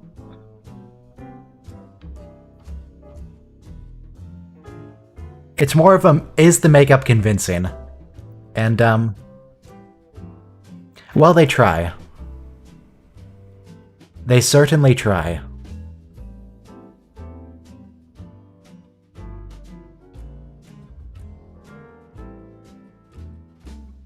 That's all about I've got to say about that.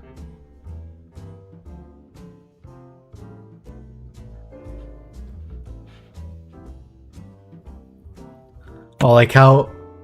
Let me look him up real quick. How,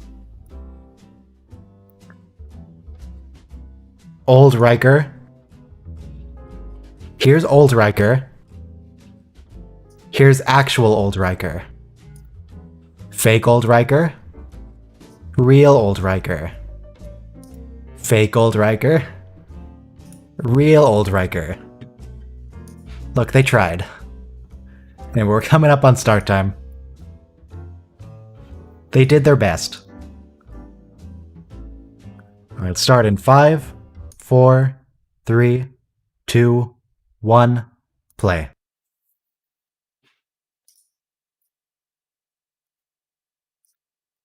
Alright, let's look out for that inciting incident. Oh, there's the makeup. We got that makeup right away.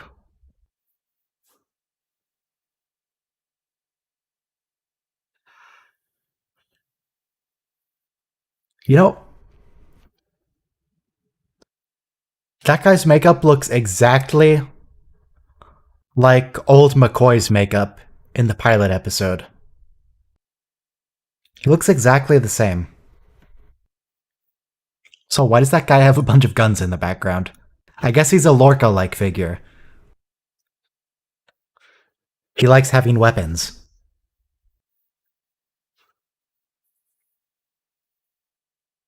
And is that a plexiglass sword?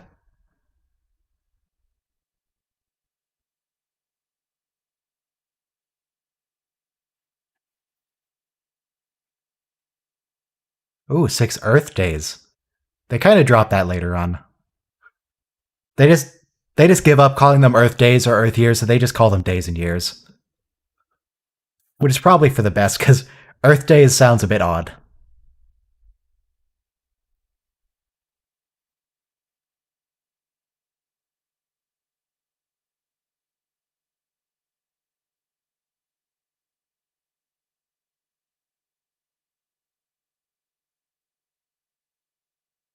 Nope, I don't believe for a second that you were a young man 40 years ago.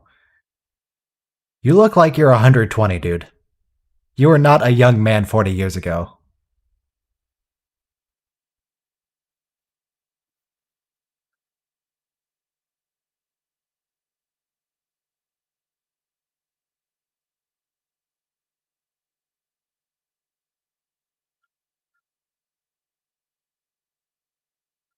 It seems like that guy should maybe be retired by now. Is he really fit to be an admiral still? Oh, he has a pike chair. Similar to a pike chair, at least.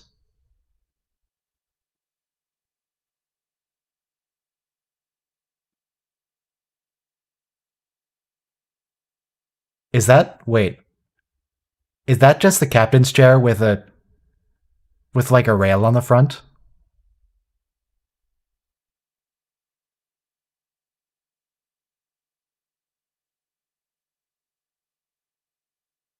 Are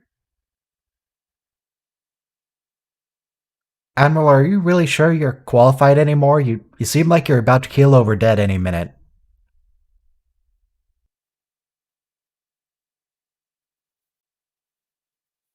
Are you sure you're up for this?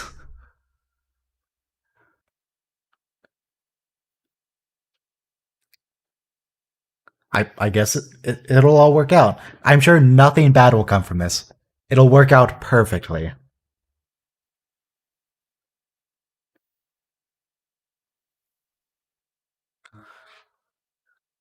You know, while this intro's playing, let's put on some music.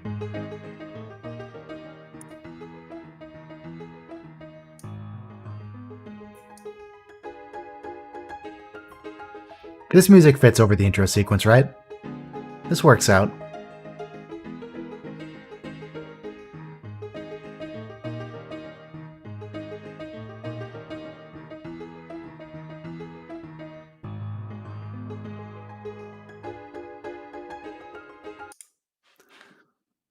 That's a good point. How does he get off the transporter pad with that chair? Do they have a ramp? Do they have a ramp they can put down on the pad and have him ride down? What are the logistics here?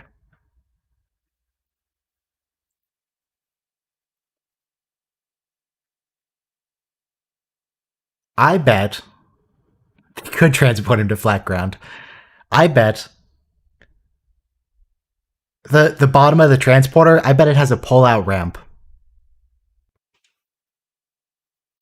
I bet you just pull it out, stick it on the ground, like the back of a U-Haul truck. You guys have used those. Yeah, exactly, like fancy U-Haul.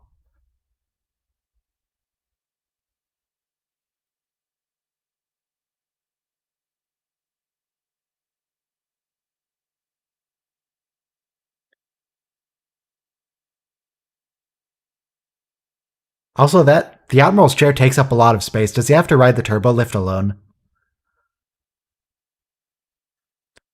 Does he take up the entire turbo lift?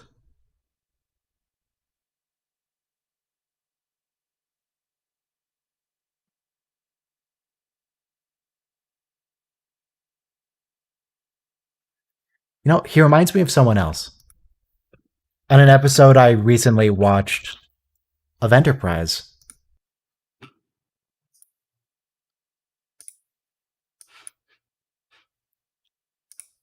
His facial expressions remind me of old T'Pol.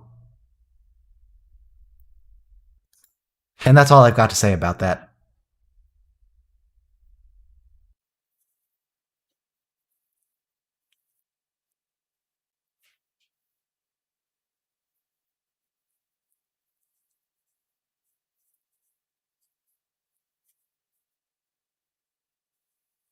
Hey, you're not allowed to call him number one. Only Picard can call him number one. You can't do that.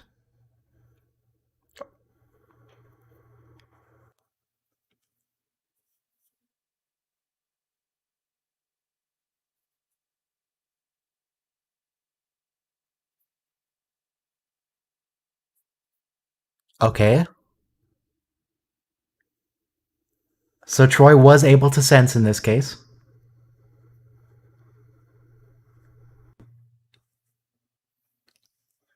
This is another one of those things where it's probably best not to think about, how it doesn't make sense. How Counselor Troy can sense someone's emotions from presumably light years away. Probably best not to think about it.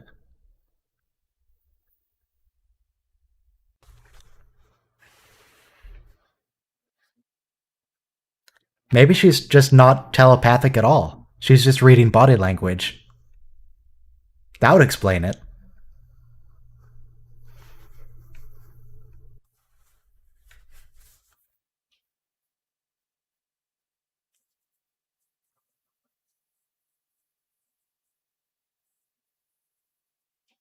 Well, I mean, he Karnas could have just Googled him. I mean,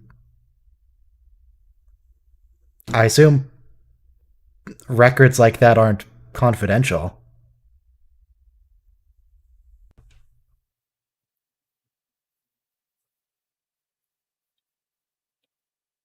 Is there no LinkedIn in space? He couldn't just look up Admiral Jameson?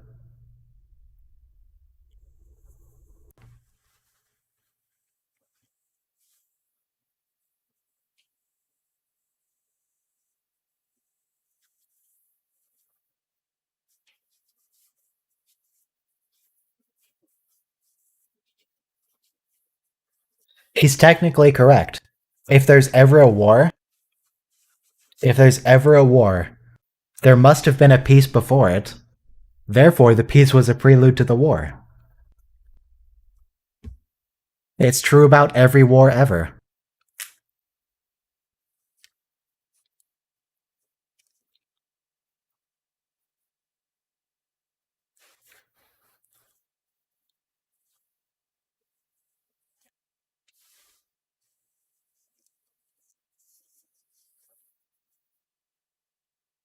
Now, who is she? Did they say who she was and I missed it? Is she his caretaker? Or is she supposed to be his wife? Because she's a good 60 years younger than that guy. That's his wife? Okay. Sure, why not?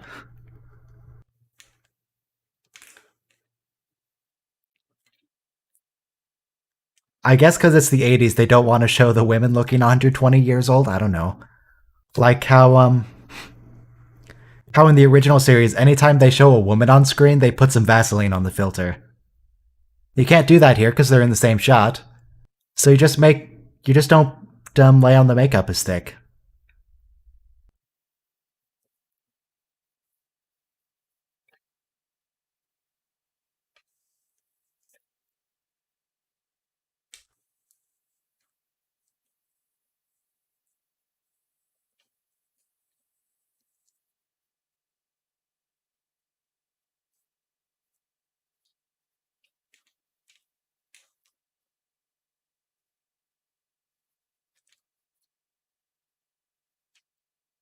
No, you should probably go to sickbay.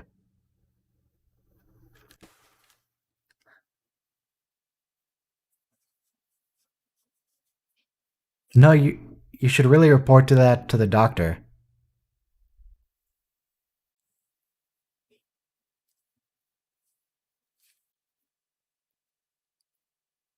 Do you mean the insects from the things that infect all of Starfleet and conspiracy? I don't think he's possessed. I think he's just I think he's just kind of an idiot, honestly. I don't think he's possessed.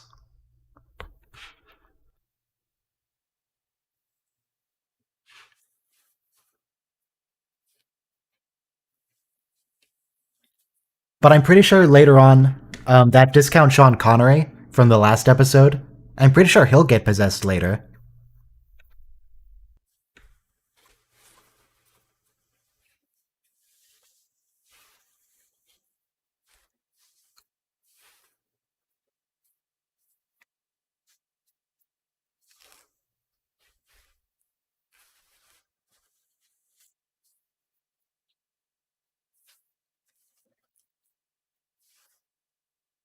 Hopefully, Admiral Jameson suffers another heart attack on the bridge, so Dr. Crusher can see it.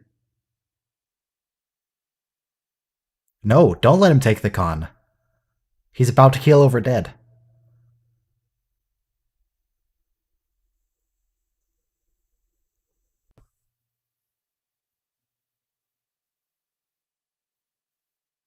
Oh, I guess he's fine now. Though we will of course find out that he's not fine, but still.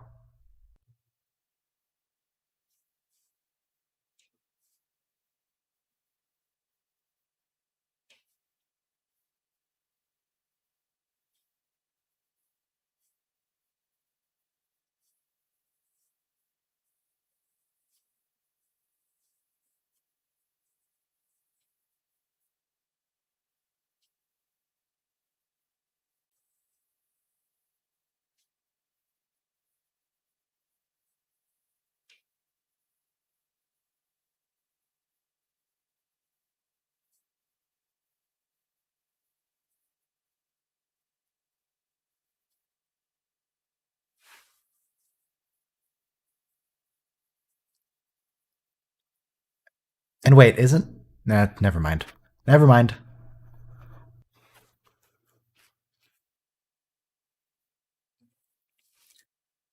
Yeah, Admiral Jameson's totally gonna try and take command later. I don't remember that that's what happens, but I don't believe his figure of speech remark for a moment. He is absolutely gonna try and take command.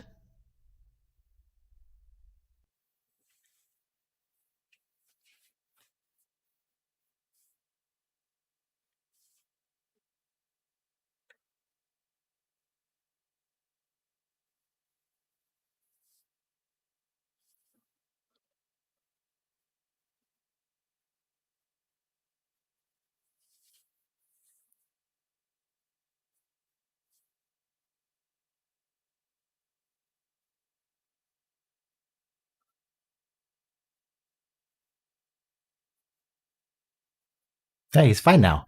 They fixed his legs. I'm sure tape is just another figure of speech.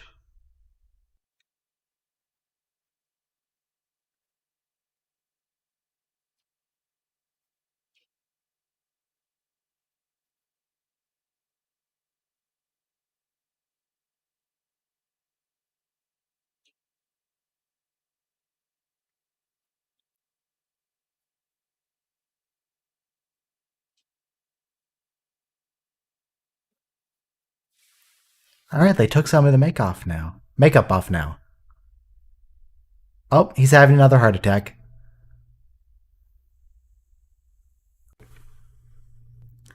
Oh, good. I'm glad she actually called the doctor this time, because yeah, the dude's kind of dying here. Pharmacopoeia, that's a word and a half.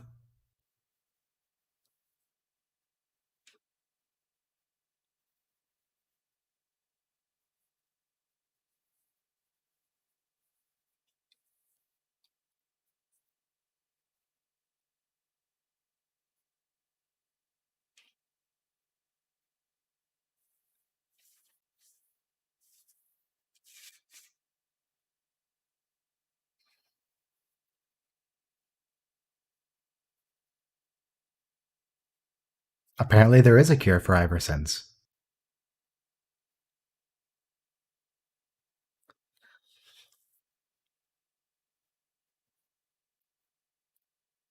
It'll probably have no negative repercussions. He'll probably just turn 20 again, and he'll be fine. He'll stop de-aging there.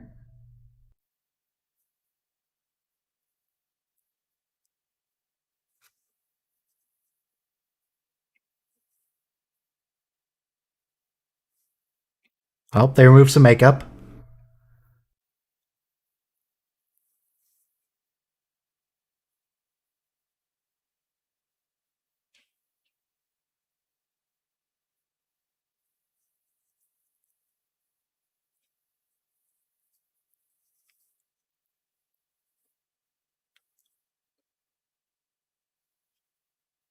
At what point is he gonna stop putting on the old man voice?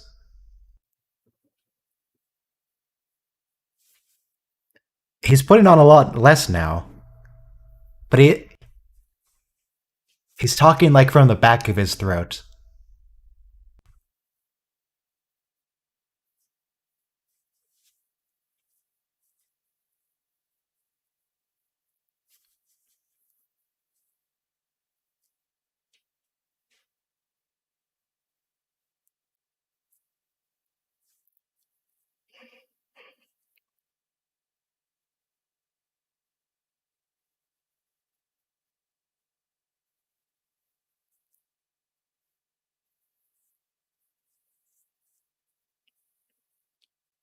Wait, so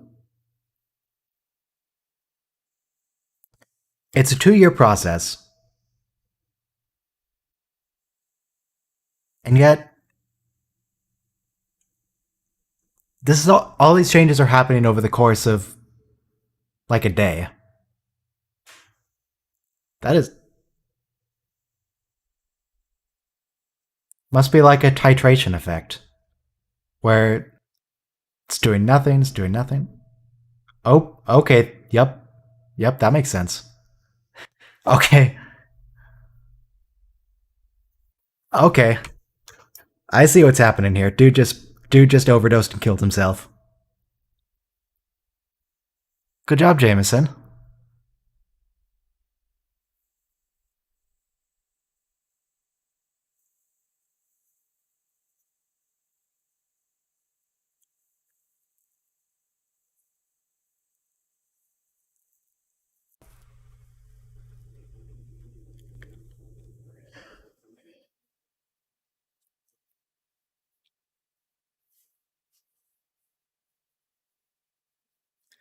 Yeah, not a particularly smart admiral, is he? Yeah, what are you doing, Mark?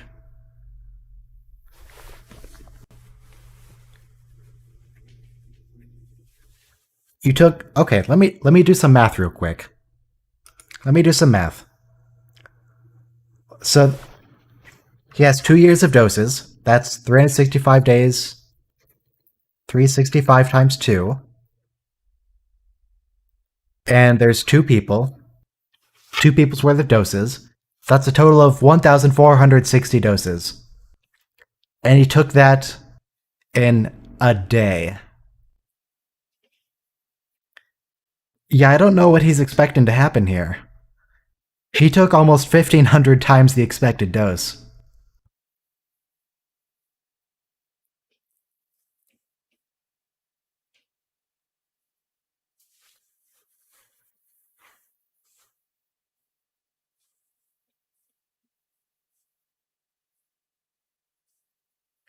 Frankly, I'm surprised he's still alive.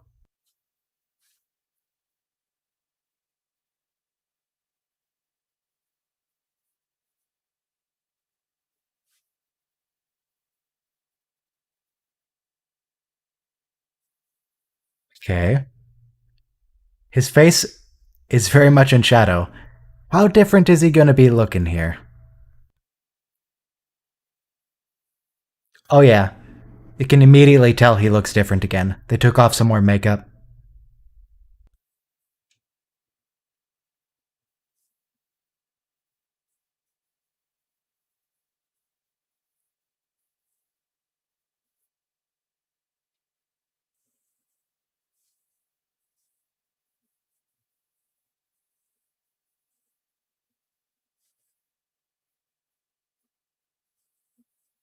Just stealing all of Picard's phrases.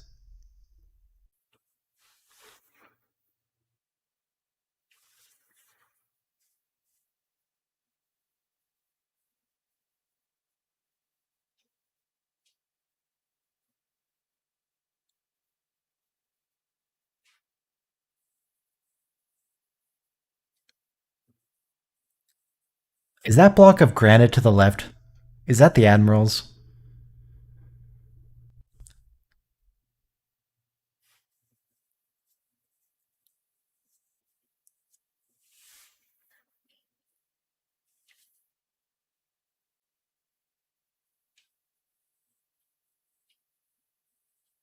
Man, that guy doesn't even have a computer on his desk.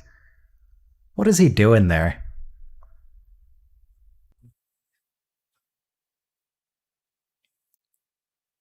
And it's not like he didn't call the guy and wait for a minute for him to pick up and get to his office.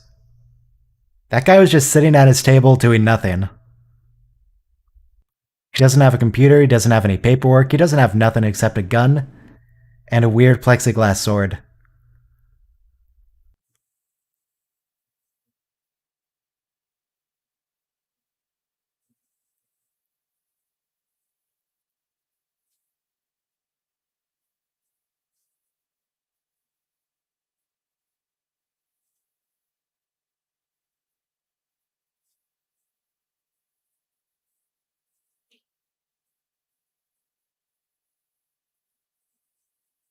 Wow, I'm surprised. I was really expecting Jameson to lean forward into the light and Carnass to be like, "Oh, you look so different. What is happening to you, Jameson?"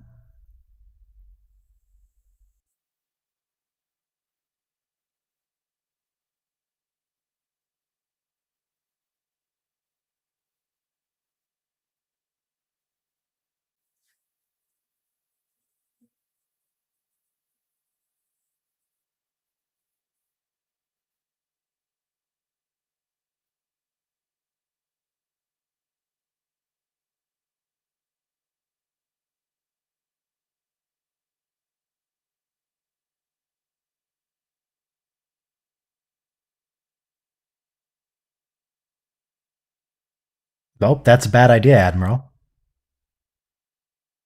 Nope, don't.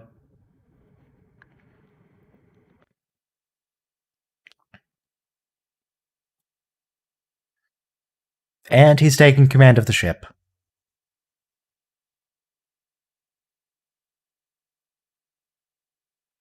Just a figure of speech, he said earlier. Just a figure of speech.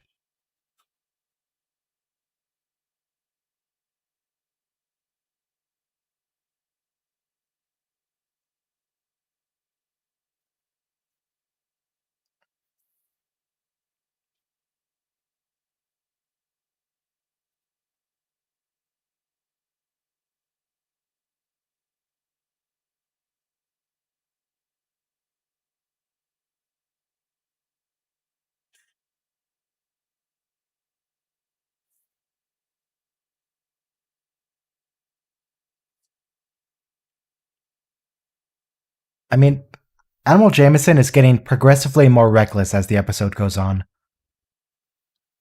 I'm wondering at this point if he's actually going to even take an away team. He says he is. But I mean, maybe he's counting on everyone just obeying his orders unquestioningly, but it sounds like he's going to order them to murder someone.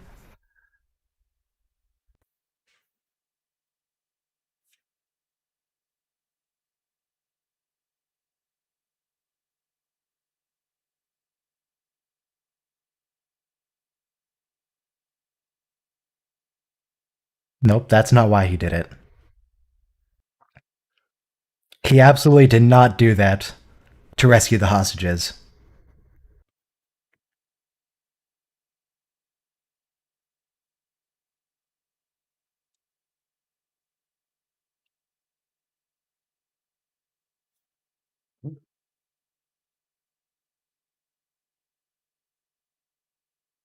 Took 1,500 times the expected dose and is just gonna die.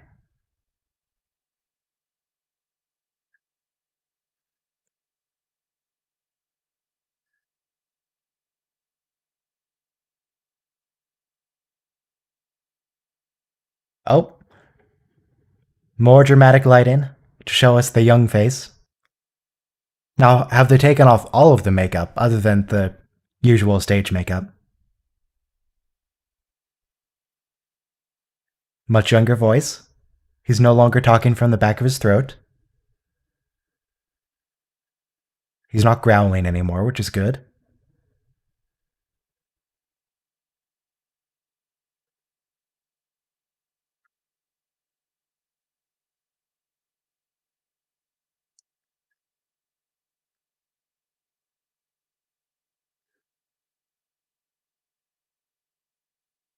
Yep, just regular stage makeup now.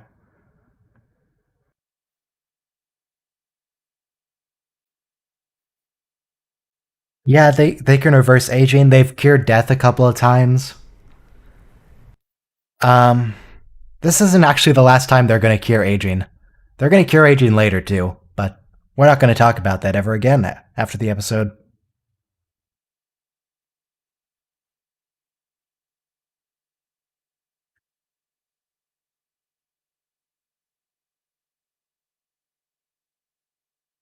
Star Trek really loves to cure death in general.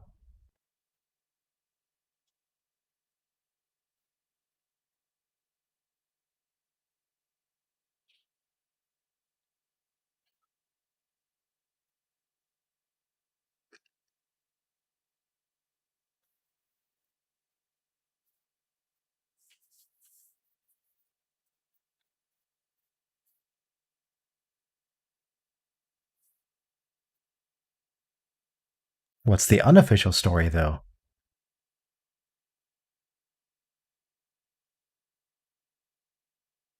He gave them the weapons, didn't he? Did you give him Karnas the weapons?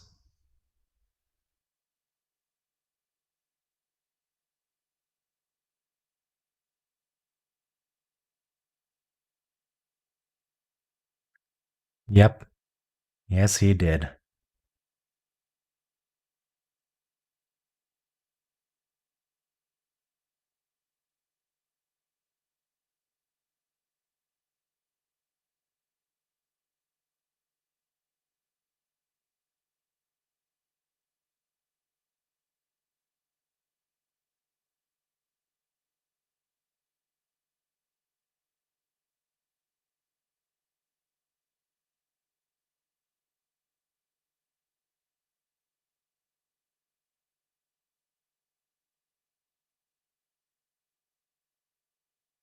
Now, under the circumstances, is Picard still going to let him lead the away team?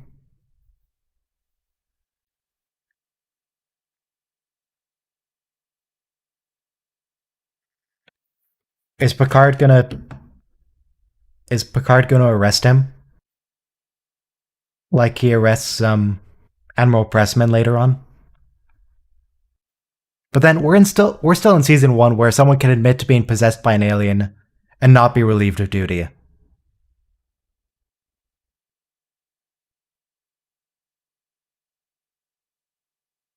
It won't be until season 7 that we get a captain relieving an admiral. Maybe earlier, but certainly not season 1. So Admiral Jameson's probably still in command here. Yep. Yes, he is. Admiral Jameson is absolutely still in command. Fantastic. Nope, you shouldn't be. You're not even a real negotiator.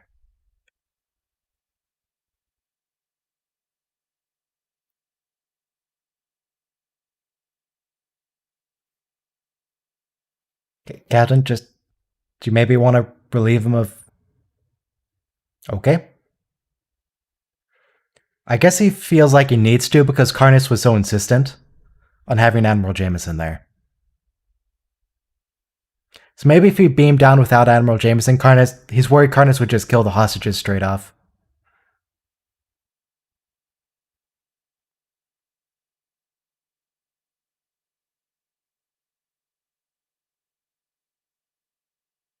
Oh, we got the new phasers. They're not the garage door openers anymore.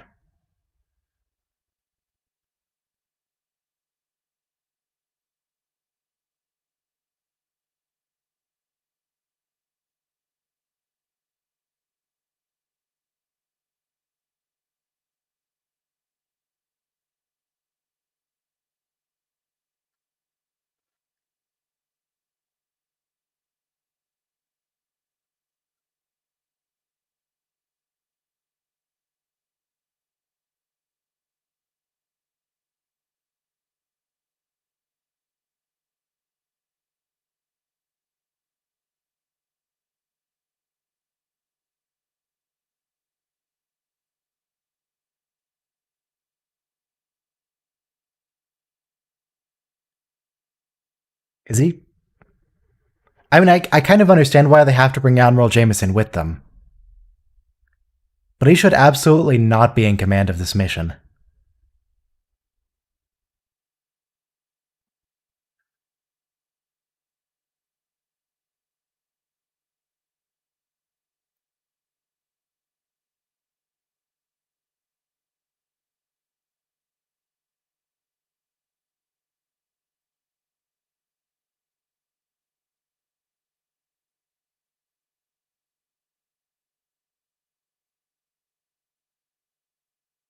Oh, they crossed the streams. You never cross the streams.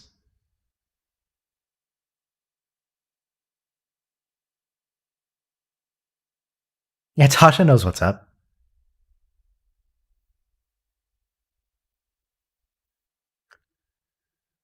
No, go with Tasha's suggestion.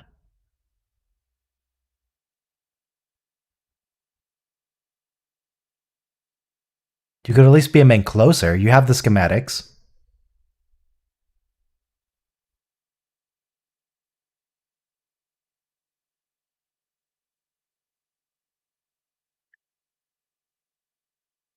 Oh, Jordy has a tiny phaser.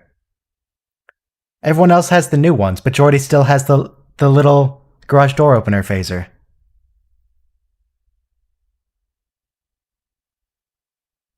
Oh, that wasn't necessary, Worf. If you just followed the beam, you would have seen that, that shot wasn't actually going to hit Admiral Jameson at all.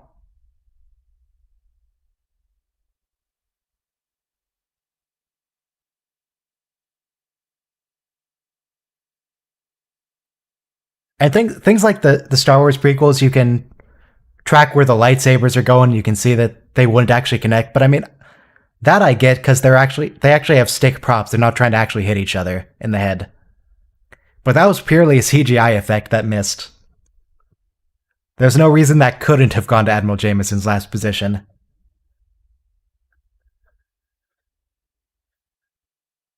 Well, that went well. It's a good thing they brought Admiral Jameson along. He sure was a valuable asset.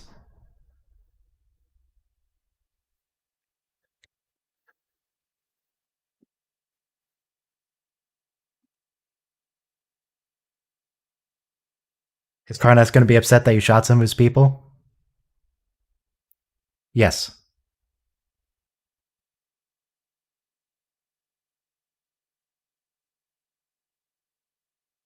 Yes, he knows. He can see you.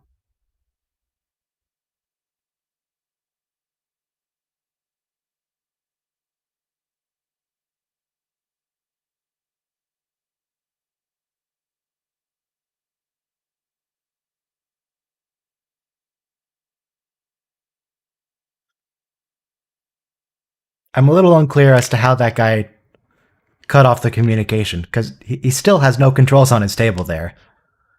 And he didn't reach for anything. My guess would be he has an assistant just off camera who's waiting there for a little signal, and they press the off button.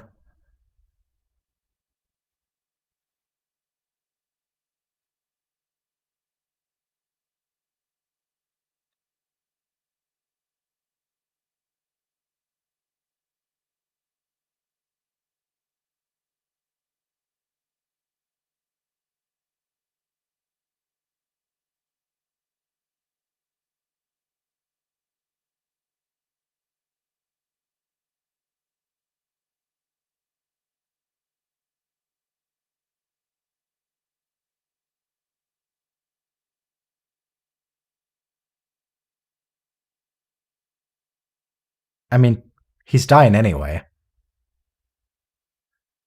Hamill Jameson's gonna die in like 5 minutes. It's not too big a loss to let them have him.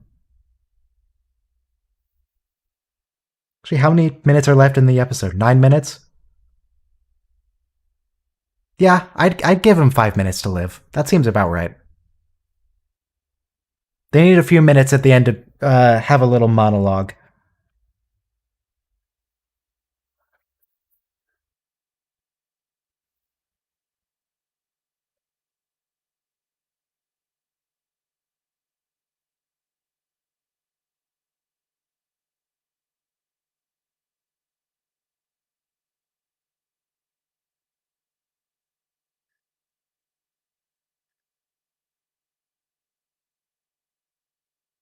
Do you believe him?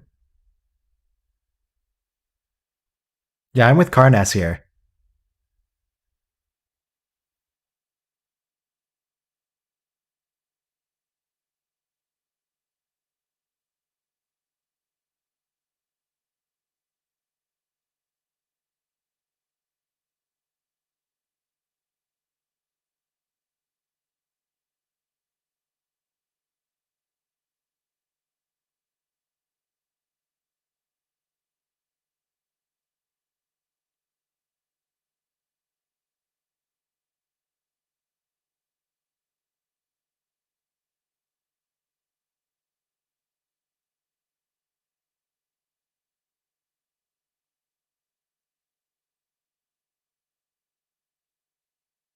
But but you have any proof?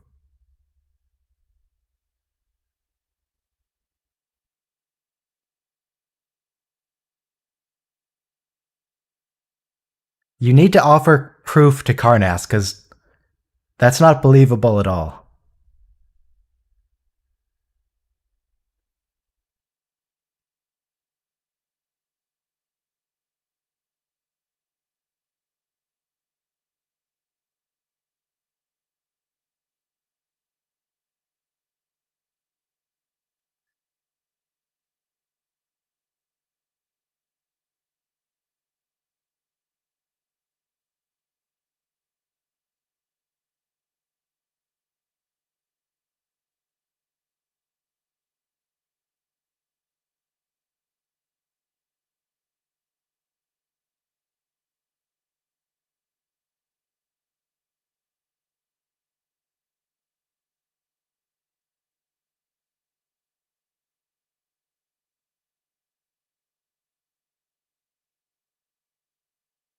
How are Okay, visual records. There we go. They're gonna bring some proof. I'm just thinking the wife isn't gonna be proof either, but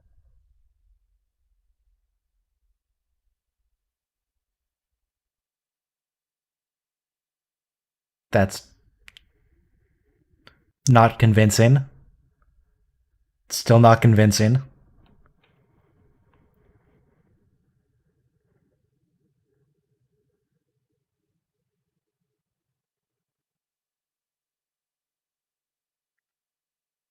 Picard, that's not proof. That's not proof at all.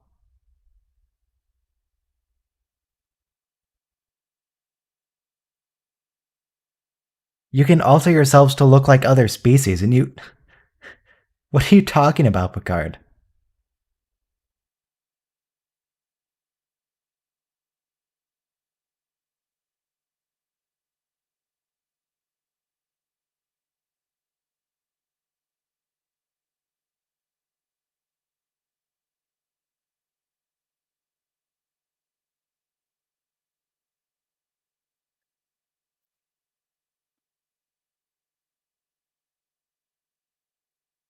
Does Karnas believe him now?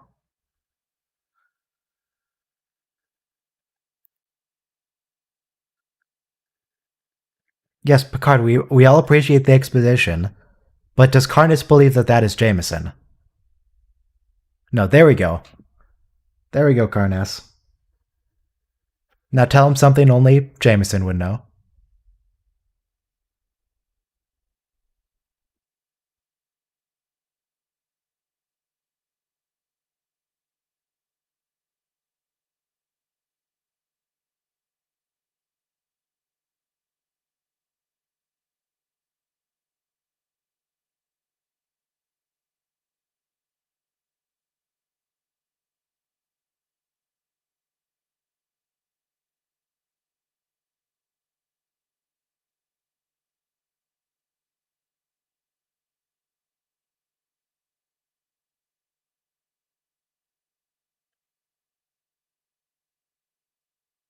The de-aging drug didn't do anything about that?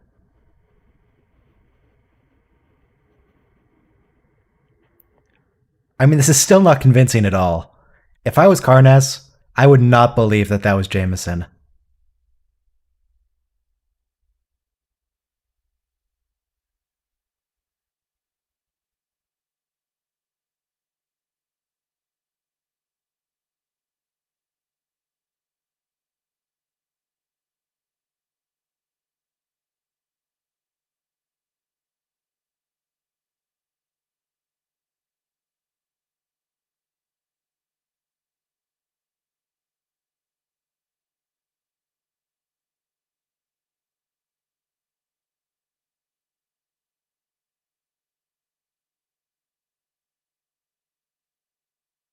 I mean, he brought this on himself. 1,500 times the normal dose.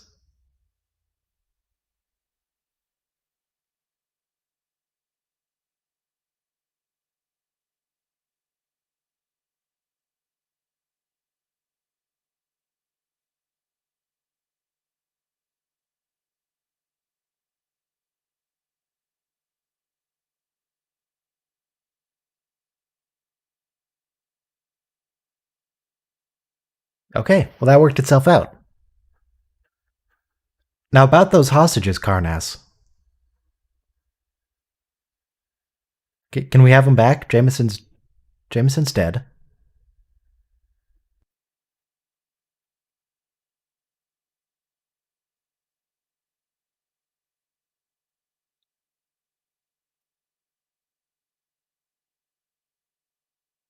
Okay, that worked itself out.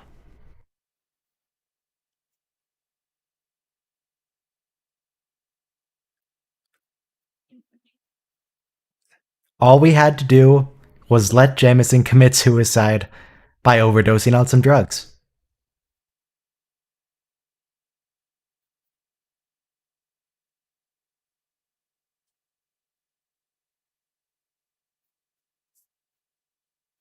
Does Karnas like him now that he's dead?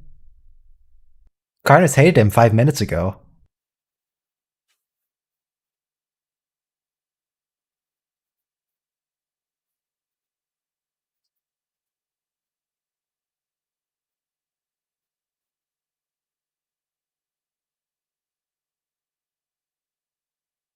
Well, that's a name that's changed in meaning.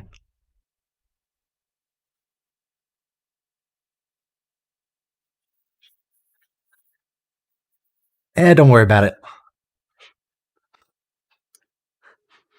It's a real name. It's a perfectly valid name. Nope, that's not the song I wanted to play.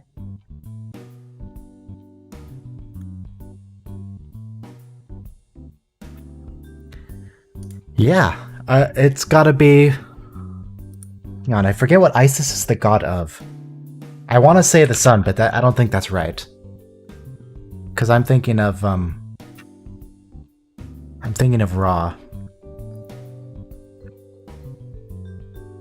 Isis is the goddess of... Nope, it just says major goddess. Is she not a goddess of anything?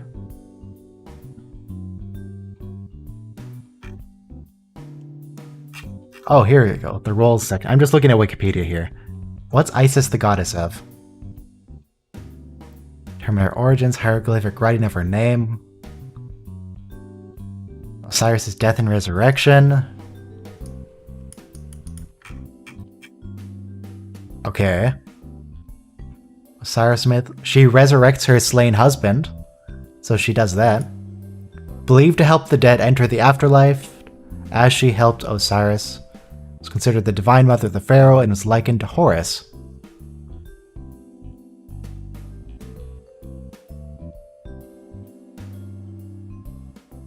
Isis continues to appear in Western culture, particularly in esotericism, modern paganism, often as a personification of nature or the feminine aspect of divinity. So she's just kind of...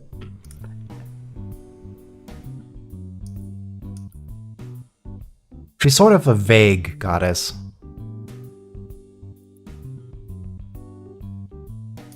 That's alright. Let's see. What do we get for next week? TNG Season 1. Next week, we're gonna get When the Bow Breaks, which is a Wesley episode. Then we're gonna get Home Soil, which is a Wesley episode. And then we're gonna get Coming of Age, which is a Wesley episode. We're gonna get three Wesleys in a row, so that'll be fun. 3 Wesley episodes all together. Now the question is, in how many of those is he going to be wearing the rainbow sweater? Oh boy. That's going to be good. But tomorrow we actually get some good episodes. Tomorrow we get some good episodes.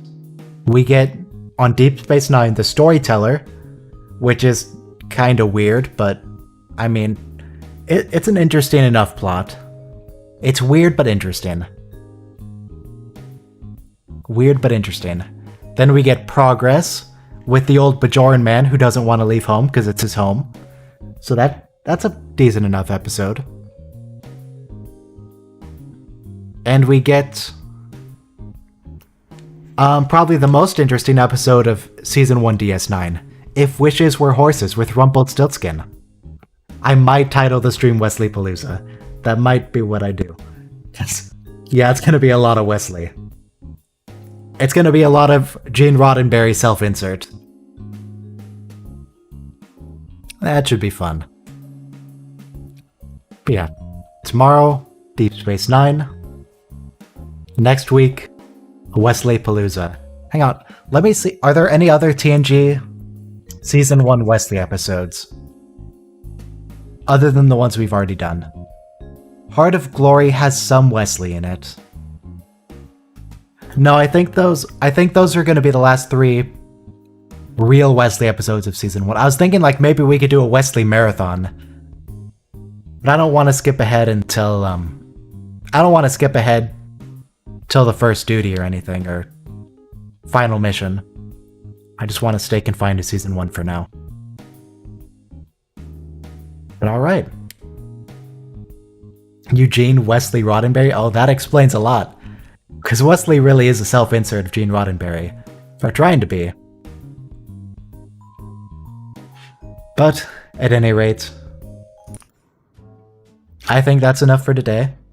Thank you for joining me, everyone. We'll be here tomorrow for Deep Space Nine for some good episodes, some weird but good episodes, but it should be interesting in any case. And I'll see you guys tomorrow.